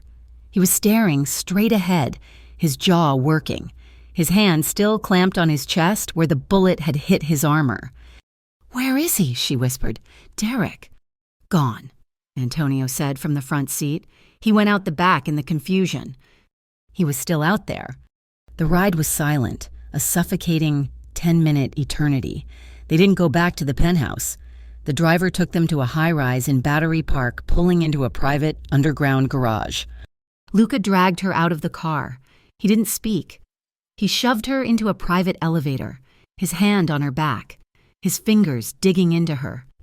They entered another apartment, a safe house. It was as sterile and cold as his penthouse, but smaller. The second the door clicked shut, he spun her around, slamming her back against the wall. His face was inches from hers, his eyes black with a rage so profound it was terrifying. "What?" he hissed, his voice shaking. "Were you thinking?" You could have been killed!" he roared, his control finally, completely shattering. He slammed his fist into the wall next to her head, the drywall cracking. "Did you not hear me? Did you think it was a game?" "I couldn't just wait!" she cried, tears of fear and anger streaming down her face. You were going to kill him. I had to see." See? He was shaking her now, his hands on her arms, his grip iron. "I had it. It was clean. It was handled. And you walked into the middle of a war. That bullet—" His voice cracked, the fury breaking, revealing the raw, absolute terror beneath. "That bullet was meant for you. I saw his eyes. He knew who you were. I'm sorry, I couldn't be the person who hides. I am trying to keep you alive, he yelled, his forehead pressing against hers. He was breathing as hard as if he'd run a mile. I'm trying to keep you safe, and you walk into the fire. It's my fire too, she sobbed, her hands coming up to clutch his shirt, her nails digging into him. It's my life. It's my monster. He's my problem now. You're not. She was falling apart. The night's terror, the ransacking, Marco, all of it, crashing down. You're not God. Luca, you can't control everything. You can't just fix this. I can, he growled, his voice thick. I will. I was so scared, she whispered, her anger breaking, her body going limp. I saw him, the man, and then you. I thought you were dead. His anger, that white-hot, furious rage, evaporated. It left a vacuum that was filled by something else, a raw, desperate need. His hands on her arms softened, his grip turning from violent to possessive. His thumbs stroked her skin. He stared at her, his eyes wild, his chest heaving. I thought I lost you, he breathed, the admission torn from him. I saw him raise that gun, and all I saw was Elena. All I saw was that fire. Luca, she whispered, her hands sliding up from his chest to cup his face, his skin rough with stubble. His eyes dropped to her mouth. The kiss was a collision. It was not the slow, questioning kiss on the balcony. It was a storm. He crushed his mouth to hers, a kiss of anger, of fear, of desperation. It was a punishment and a prayer. He tasted of rain and adrenaline. Ava kissed him back with all the fear and panic and relief she had. This was not a surrender. It was an anchor. She was anchoring him, and he was anchoring her. His hands moved from her arms, one sliding around her waist, crushing her against him, the other burying itself in her damp hair, tilting her head. He kissed her like a drowning man taking his first breath. She clawed at his shirt, pulling him closer, needing to feel him, solid and alive, against her. He broke the kiss, only to breathe her name, Ava. He backed her against the wall, his body pressing hers, a desperate, physical attempt to prove she was real. She was alive. She was his. The bulletproof vest was still under his shirt, a hard, unyielding plate between them. He lifted her, his hands on her thighs, and she wrapped her legs around his waist, her arms locked around his neck. He carried her from the hallway into the dark bedroom, his mouth never leaving hers. He fell with her onto the bed, his body a heavy, welcome weight. The anger in his kiss was gone, replaced by a raw, profound need. He tore at his own shirt, ripping the buttons, pulling the vest off and throwing it to the floor. I need, he breathed against her skin. I know, she whispered. He slowed. He looked at her, his dark eyes searching hers in the dim light. He was asking. He was not taking. Ava, with a single, clear-eyed motion, reached up and touched his face. This was her choice, not Derek's violation, not Luca's control, her choice. She pulled him down to her. It was a slow, deliberate claiming. Every touch was electric, heightened by the gunfire and the fear. He was meticulous, his hands learning her, his mouth worshipping her. He held her, his body trembling with the force of his restraint. He was proving he was not Derek. He was proving he would wait. And Ava, in that safe house, surrounded by the wreckage of their lives, finally let go. She met his desperation with her own, his need with a trust that had been forged in violence and sealed in this moment. It was a collision, not of bodies, but of two souls who had seen death and chosen each other. It was a desperate, binding act, a promise made in the dark that they would, together, see the morning. Ava woke first. The light in the room was gray and soft. Rain pattered against the window. For a moment she was disoriented, the sterile room unfamiliar. Then she felt the heat at her back. Luca was asleep. One heavy arm was draped protectively over her waist, his hand resting on her stomach. His breathing was deep and even. She turned slowly, careful not to wake him. She'd never seen him like this, without the suit, without the armor, without the killing rage, in sleep. His face was unguarded. The hard lines around his mouth were soft. The stress was still there, etched in the faint lines at his eyes, but he was peaceful. He was the man who had torn her life apart and the only one who had ever truly seen her. He was a killer, and he was her protector. The realization settled on her, quiet and absolute. It wasn't just gratitude. It wasn't just desire or the trauma bond of the night before. She was falling in love with him. She, Ava Moreno, was in love with Luca Bravetti. He stirred, his eyes opening as if he'd sensed her gaze. They were dark, hooded, and instantly alert. The guard was back. He looked at her. He looked at his arm around her. He said nothing. Are you okay?" she whispered, her voice rough. He pulled his arm back, sitting up, swinging his legs over the side of the bed. He ran a hand through his hair, his back to her. She saw the map of scars on his skin, old and new. "Last night," he said, his voice flat. "It should not have happened. It was a mistake." Ava flinched, the words a cold slap. A mistake. "It complicates things," he said, standing, walking to the window. He was a killer again, assessing the street, looking for threats. "Complicates what?" she said, sitting up, pulling the sheet around her. "You mean it complicates your war, or does it complicate me?" He turned to her, his face a mask. "I put you in danger, Ava. Last night, my control was gone, and you were there."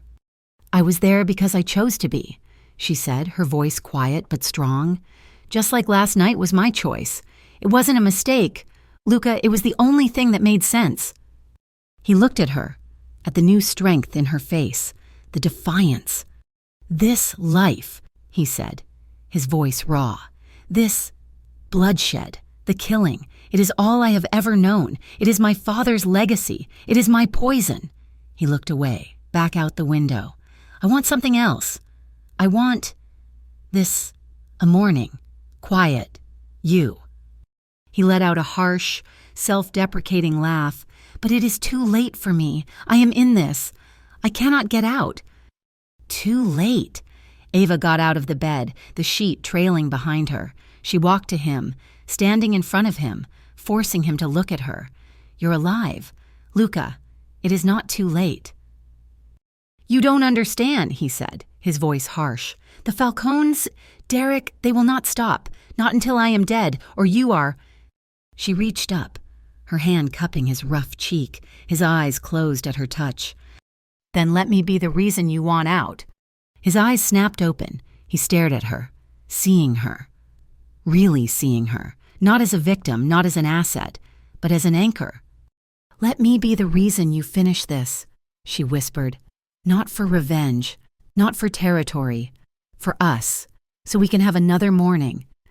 He was silent for a long time, his hand coming up to cover hers on his cheek.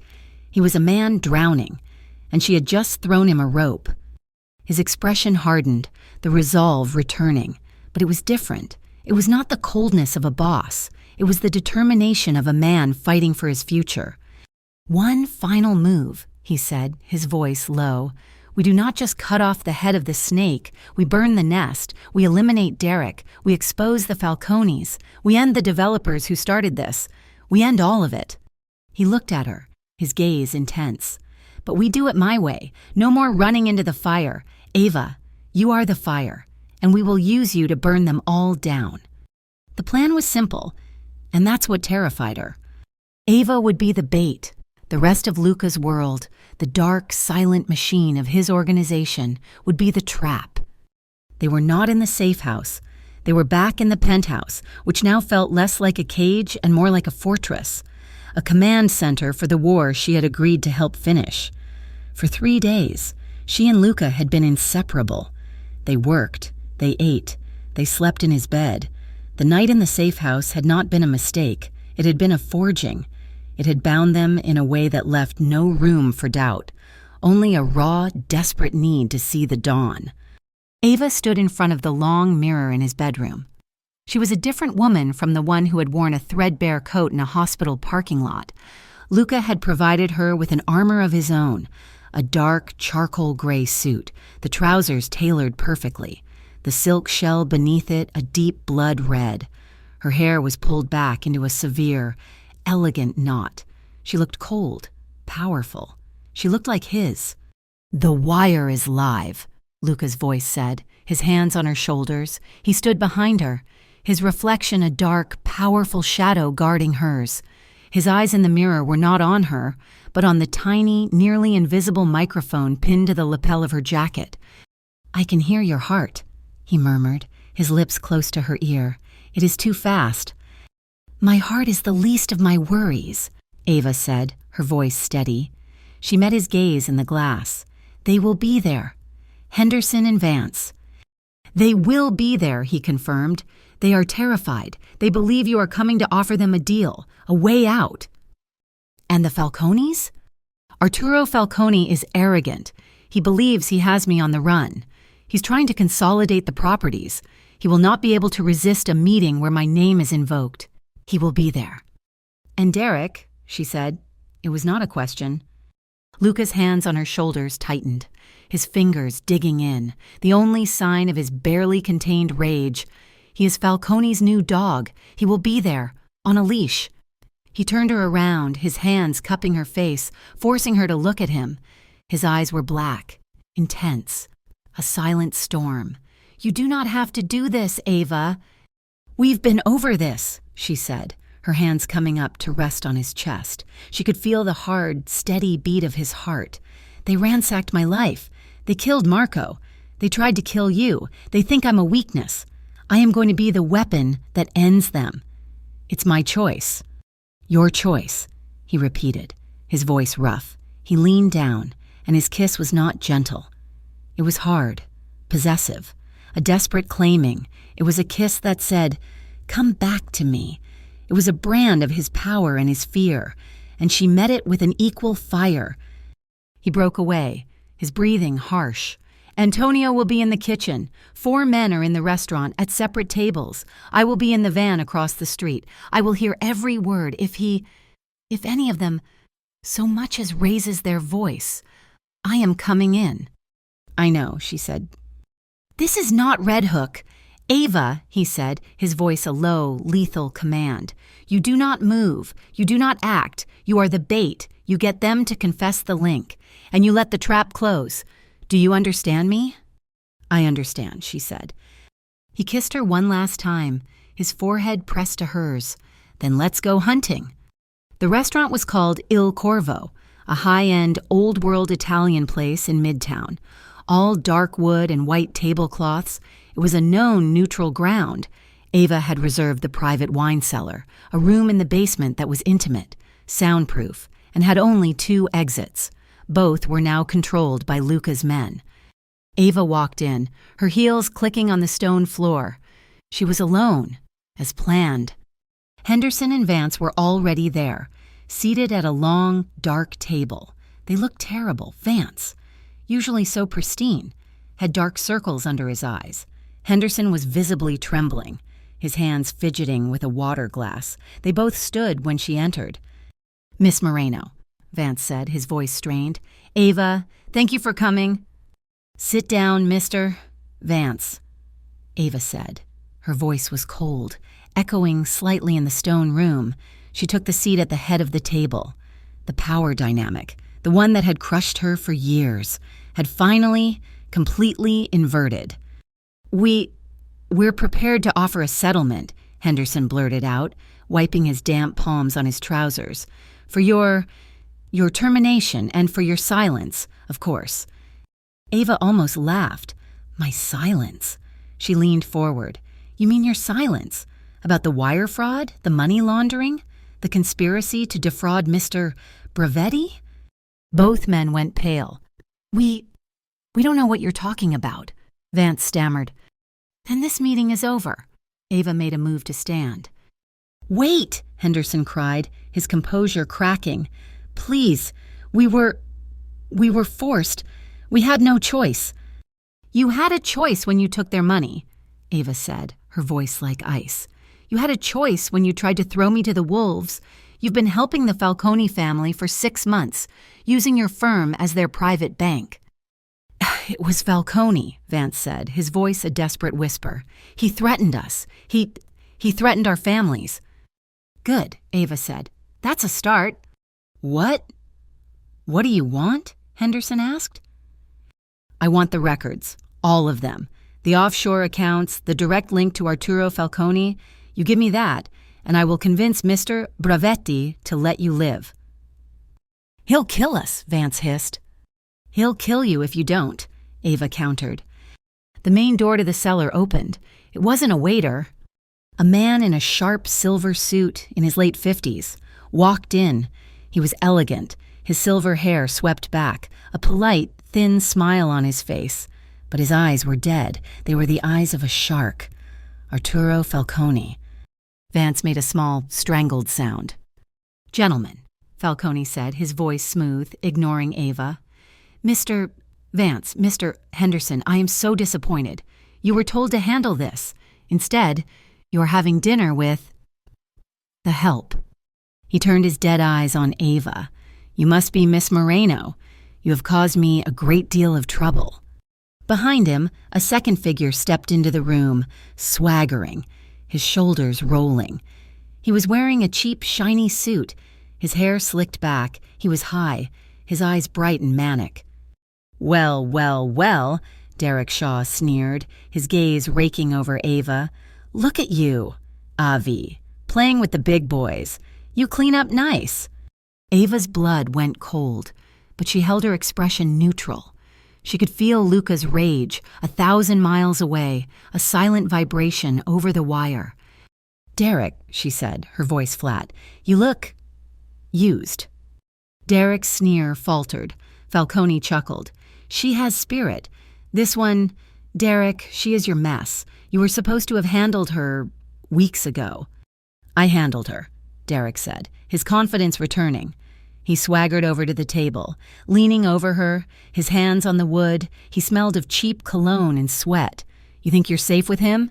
He's a dead man. Falcone runs this city now. You're pathetic, Ava said, looking not at him but at Falcone. Both of you? This is what you use for an enforcer? A strung-out, two-bit loser who beats women? In the surveillance van, Luca went rigid. Antonio, he whispered, his hand on his weapon. Get ready. Derek's face went dark, the manic energy turning to pure rage. You bitch, he hissed, and he slapped her. The sound, a sharp crack, echoed in the stone room. Ava's head snapped to the side, the sting immediate, bright and hot. Her eyes watered, but she did not cry. She turned her head back slowly, her gaze lethal. In the van, Luca threw off his headset. He had heard it, the sound of that man's hand hitting her skin. He didn't speak. He didn't shout. He just exited the van. Boss! Antonio yelled, scrambling after him. The team is not in position. Now, Luca said, his voice a low, murderous growl. Back in the cellar, Derek was laughing. See? Still mine. Still my property. You still flinch when I tell you to.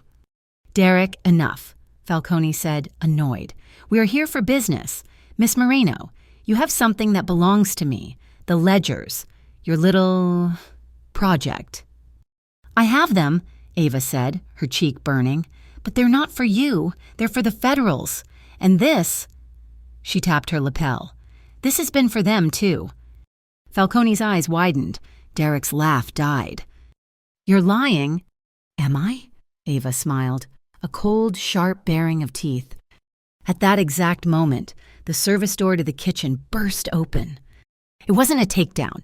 It was an invasion. Luca was the first one through the door, a black-clad wraith, his weapon up.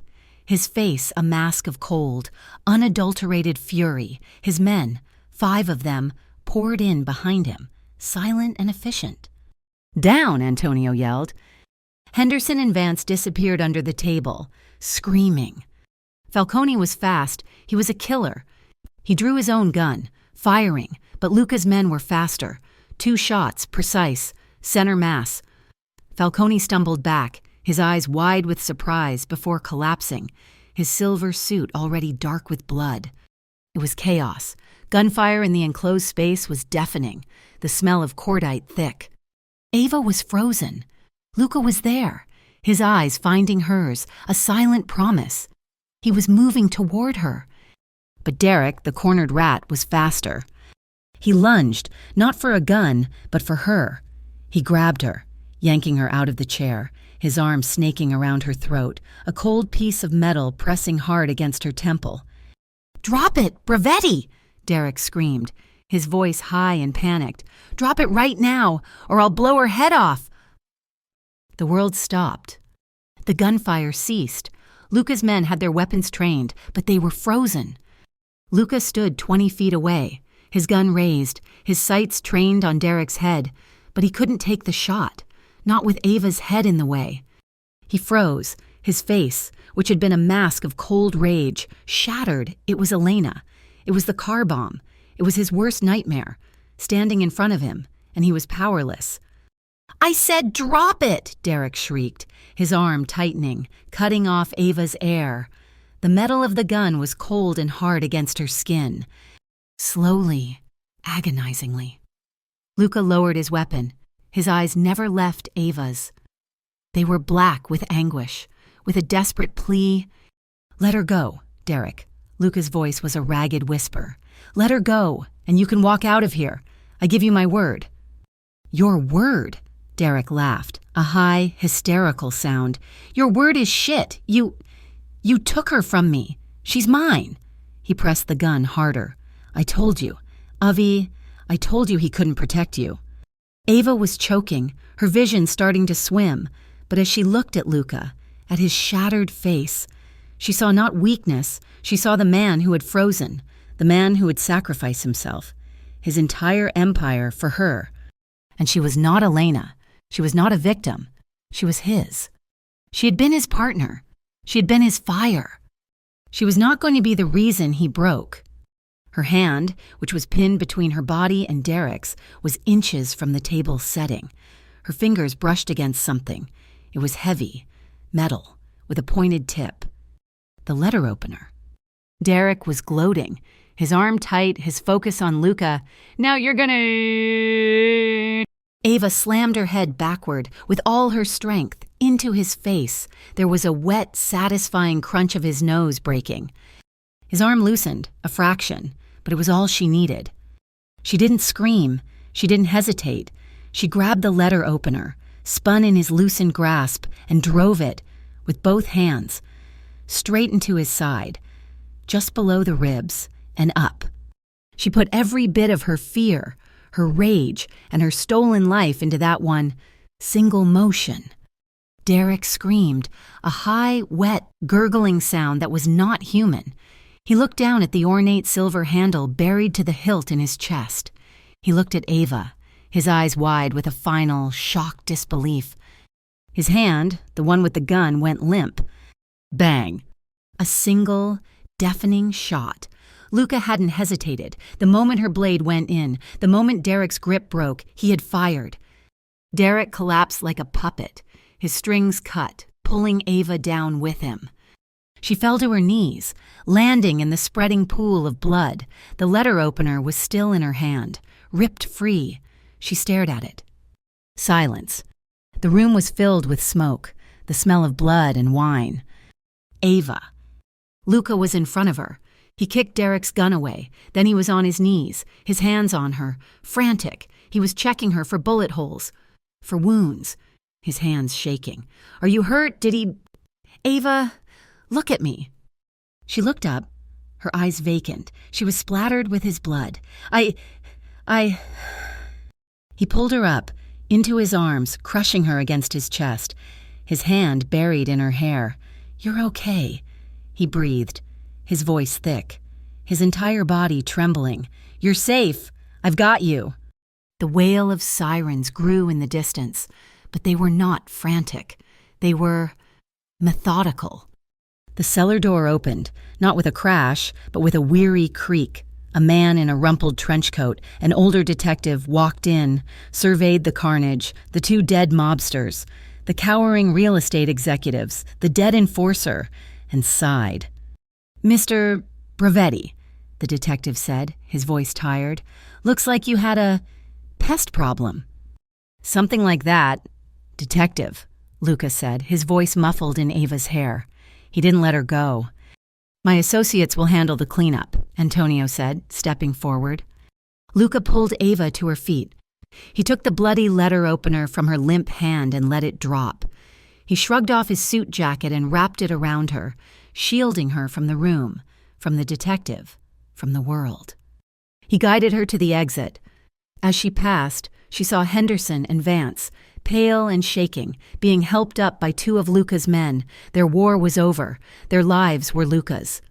In the elevator, the adrenaline finally crashed.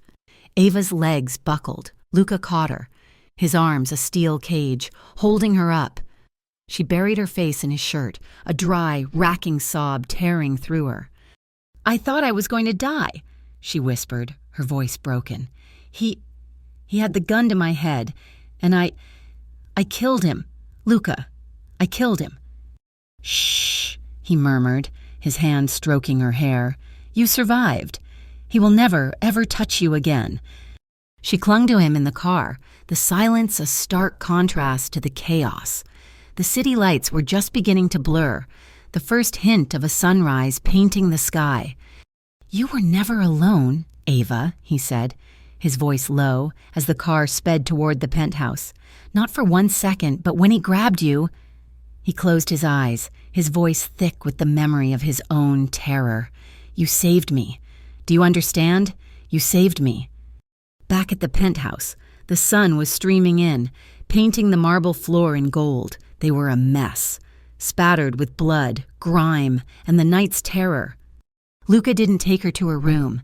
He took her to his. He led her into the massive glass-walled bathroom and turned on the shower. Steam billowed, hot and clean.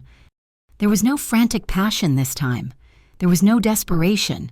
There was only a slow, profound, and tender care.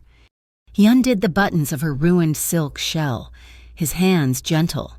She undid the buttons of his shirt, her fingers tracing the dark, healing bruise on his chest where the bullet had struck his vest in Red Hook. They stepped into the scalding water, and they just stood.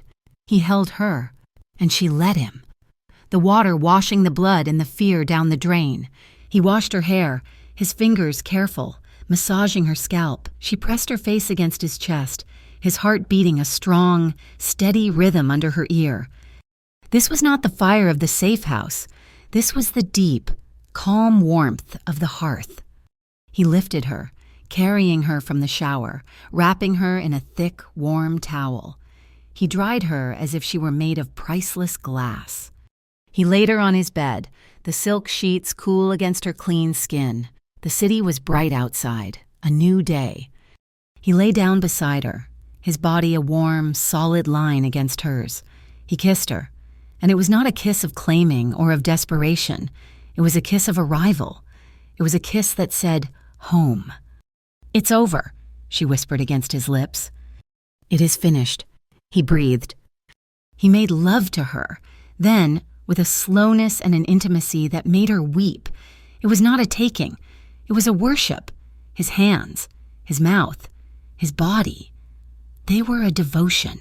He showed her, with every touch, that she was not a possession. She was his equal. She was his queen. And as the morning sun filled the room, Ava, for the first time in her entire life, let go. She gave him her fear.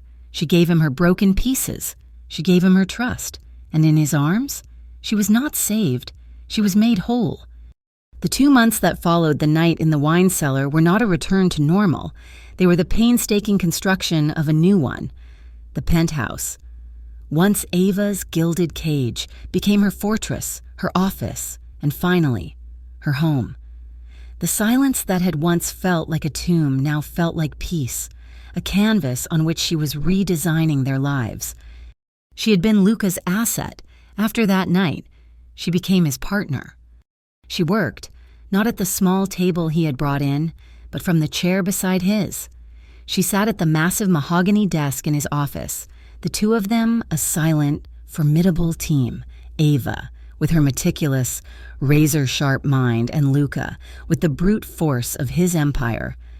But Ava was changing the very nature of that empire. "It's not enough to be clean," she explained one afternoon, her pen flying across a legal pad. "You have to look clean. And you have to be clean. We're not just moving money. Luca, we are building a legacy, your father's world. It's dying, it's loud, and it's bloody, and it's stupid. The future is silent, it's in boardrooms, it's in stock portfolios." He watched her, his chin resting on his fist, a look of profound, almost reverent awe on his hard features. She had taken the chaotic, violent threads of his organization and was weaving them into a legitimate tapestry. She created a series of nested holding companies, all legal, all registered, all paying their taxes. She folded his casinos, his shipping interests, and his construction firms into a portfolio that was managed by a new, legitimate investment firm, Bravetti Holdings. Luca, for his part, was learning a new kind of power, restraint. "This man, this Salvatore," he growled one evening, pushing a file across the desk. "He's skimming from the construction division. 10% my father would have had him in the river." Ava didn't look up from her laptop. "Your father would have had a bloody mess and a power vacuum. We're not going to kill him. We're going to ruin him." She clicked her mouse, her face illuminated by the screen. "I've already found his offshore accounts. I found the boat he bought with the stolen money. We're not going to send a bullet. We're going to send the IRS." She finally looked at him, a cold, sharp smile touching her lips. "He won't just be dead, he'll be poor, and then he'll go to prison. It's cleaner, it's more permanent, and we get all the money back." Luca stared at her, and then he let out a low, rough laugh. "You are terrifying, Ava." "I learned from the best," she said, her smile softening, her eyes meeting his. But the transformation was not just professional. The shadows of that night in the cellar, of Derek's final, gurgling breath, lingered. Ava had killed a man. She had taken a life to save her own, to save his. She woke up some nights, her heart hammering, the ghost of a scream in her throat, and Luca was always there. He would simply pull her against his chest, his hand stroking her hair, his steady heartbeat an anchor in the storm of her memory. "It's over," he would murmur. "You're safe. I'm here." After 2 weeks of this, he came to her, his face serious. He handed her a simple business card. "She is the best. She is discreet. She comes here. No one will ever know." It was a therapist, a woman who specialized in acute trauma. Ava had looked at the card, and for the first time, she hadn't seen a man trying to fix her. She had seen a man trying to help her heal. "You don't think I'm broken?" she had whispered. "I think you are the strongest person I have ever known," he said, his voice raw. "But even steel needs to be cared for after the fire." So she started therapy twice a week. In the quiet of the penthouse library, she sat with a kind, sharp-eyed woman and she unrakeled her past. She unrakeled Derek. She unrakeled her mother. And she unrakeled the night she had taken a life.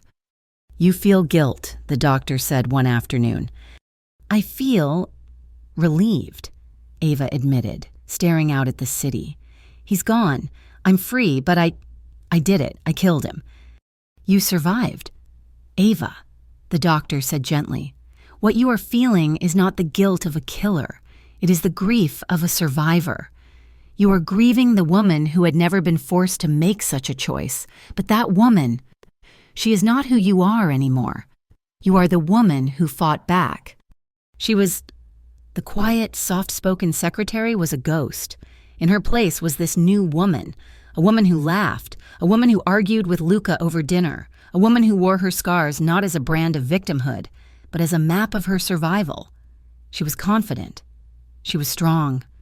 And Luca was untangling his own legacy.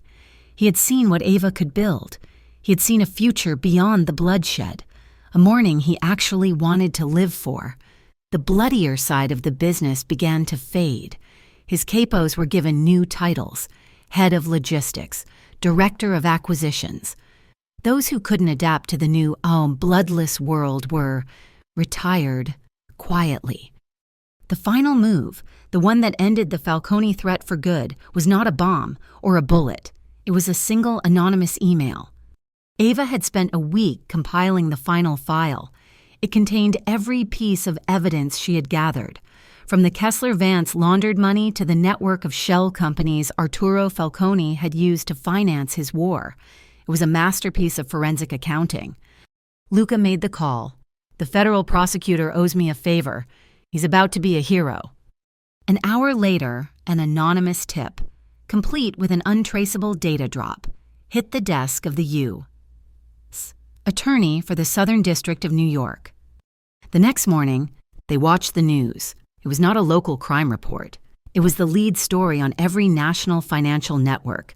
The Falcone organization, pillars of the import and export community, had been indicted on RICO charges, conspiracy, and massive, systemic tax fraud.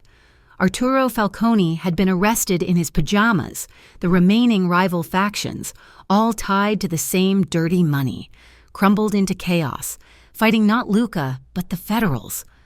The war was over, won not by a soldier, but by a strategist. "It's done," Ava whispered, leaning her head on Luca's shoulder. "It is finished," he replied, his hand finding hers. That afternoon, Ava went to visit her mother. She'd been going every other day, a brief, normal ritual in her new life. But when she pushed open the door to room 312, she stopped. It was not room 312. It was a corner suite, bright with sunlight, filled with flowers, and her mother was sitting up in a chair, her skin no longer sallow, her eyes bright. "Mommy? Ava? Mija, look at this place. Can you believe it?" Maria beamed, her voice stronger than Ava had heard it in 2 years. "The new doctor, Dr. Ellison, he's a miracle worker. He started me on a new immunotherapy, a private trial. He said the tumors, Ava, they are shrinking." Ava's knees went weak. A private trial? Mommy, that costs a fortune. How did we—" "I told you," Maria laughed. "It's a miracle. The hospital administrator came by yesterday. It seems there's been an enormous private donation, a new oncology wing, a research fund. It's all anonymous. They're funding my entire treatment, Ava, all of it." Ava's hand flew to her mouth, her eyes flooding with tears. She knew instantly. The weight that she had carried on her shoulders her entire adult life, the crushing, suffocating mountain of debt and fear, it just evaporated. She hugged her mother, sobbing into her shoulder, a new, clean kind of cry. A cry of release. She found Luca in the car, waiting for her. He wasn't in the back. He was in the driver's seat, the engine idling. He had dismissed his driver. She got in, her face streaked with tears, her heart too full to speak. He didn't look at her. He just stared through the windshield, his hands gripping the steering wheel. She looks so good. "Luca," Ava whispered. "She's a strong woman," he said, his voice quiet. Ava reached out, her hand covering his on the steering wheel. "You didn't have to do that." "Yes," he said, his voice rough. "I did. That burden. It was never yours to carry. She is your family, Ava. That makes her mine, too." He finally turned to look at her, his eyes dark and soft. "You are free, Mia Cara. You are finally free." A week later, he took her to a place she never thought she would go. It was a cold, gray afternoon, a biting November wind whipping at their coats. They drove to a cemetery in Queens, a barren, forgotten place near the expressway. There were no grand mausoleums here. "Where are we?" she asked. "To say goodbye," he said. He led her to a patch of uncut grass, a field of unmarked, numbered stones, a potter's field. He stopped at one, a small square-foot marker that just said J432. He was unclaimed, Luca said. Derek. Ava stood there, the man who had haunted her, abused her, and defined her life for so long, was nothing but a number in a cold, empty field. She had expected to feel a rush of triumph. She had expected to feel a surge of guilt or anger or even sadness. She felt nothing. She was not a victim. She was not his. She was not even his killer. She was just Ava. "He's so small," she whispered, the wind tearing the words from her mouth. "In my head, he was a monster. He was so big, but he's just nothing." Luca stood behind her, his body a solid wall against the wind, his hands in his pockets. He was letting her have this moment. "He can't ever hurt you again, Ava," he said. She turned her back on the grave. She didn't look at it again. She put her arm through his, and he covered her hand with his own. "Take me home," she said. That night, the penthouse was not quiet. For the first time, it was filled with voices. Luca was hosting a dinner. It wasn't a party, it was a celebration. His most trusted men, Antonio, his capos, the new heads of his legitimate empire, were there. Ava was nervous, but Luca hadn't asked her to hide. He had her at his side, at the head of the long dining table. She wore a deep emerald green dress, her hair down, her confidence a quiet, radiant glow. The men were deferential. They were respectful. They had seen what she had done. They had seen the bloodless victory she had engineered. They called her Donna Moreno, their voices filled with genuine respect. At the end of the meal, Luca stood, his glass of wine in his hand. The room went silent. "For years," he said, his voice a low rumble, "we have survived, we have fought, we have bled. Tonight, we change, we build. The old ways are done." He looked around the table, his gaze hard, and then it settled on Ava. His entire expression softened. The capo was gone, and the man she loved was there. "To the future," he said, his voice so soft only she could really hear it, "and to my new, silent partner, the one who is smarter than all of us combined." The men all raised their glasses to Donna Moreno. Ava blushed, her heart swelling. As they sat, Luca's hand found hers under the table, his fingers lacing with hers, a silent, possessive, public claim. He was hers, and she was his. Later, much later, when the guests were gone and the apartment was still, she found him on the balcony, the one where they had almost kissed, a lifetime ago. "You're quiet," she said, stepping out into the cold night air, wrapping her arms around his waist from behind. "I am content," he said, his hands covering hers. "A dangerous word for a man like you." "A new word," he corrected. He turned in her arms, his hands framing her face. "This place, this balcony, this is where I first saw you, not the secretary, but you, the woman who was terrified, but refused to break." "I was so scared that night," she whispered. "I know, and I kissed you." "You almost kissed me," she corrected, a small smile playing on her lips. "It was raining." "It's not raining tonight," he murmured. He pulled her close, and they danced, just as they had that night. No music, just the silent thrum of the city, 50 stories below, a glittering, diamond-strewn carpet at their feet, the city that had tried to eat her alive and had instead crowned her. "I look at my mother," Ava whispered, her head resting on his chest, "and she's gonna live. I look at my life. I have a home. I have this." She tilted her head back, looking up at his strong, saved face. "You saved me, Luca." He stopped dancing. His hands held her face, his thumbs stroking her cheekbones. His dark eyes were filled with a profound, aching tenderness. "No, Ava," he said, his voice thick. "You have it wrong." He leaned in, his forehead touching hers. "I was my father's son. I was a ghost. I was waiting for the bullet or the bomb that would finally end it. I was a monster in a cage." He looked into her eyes, and she saw his entire raw soul. You made me want to be saved." He kissed her. It was not the desperate kiss of the safe house or the tender claiming of the morning after.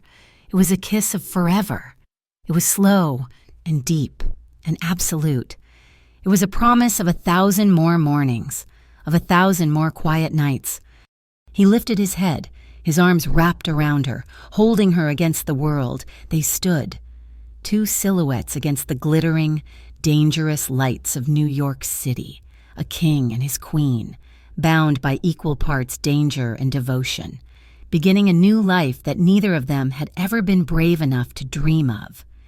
Thank you so much for listening to our story. We hope it gave you a chill, and maybe even a little bit of a thrill. Where in the world are you listening from? We would love to know.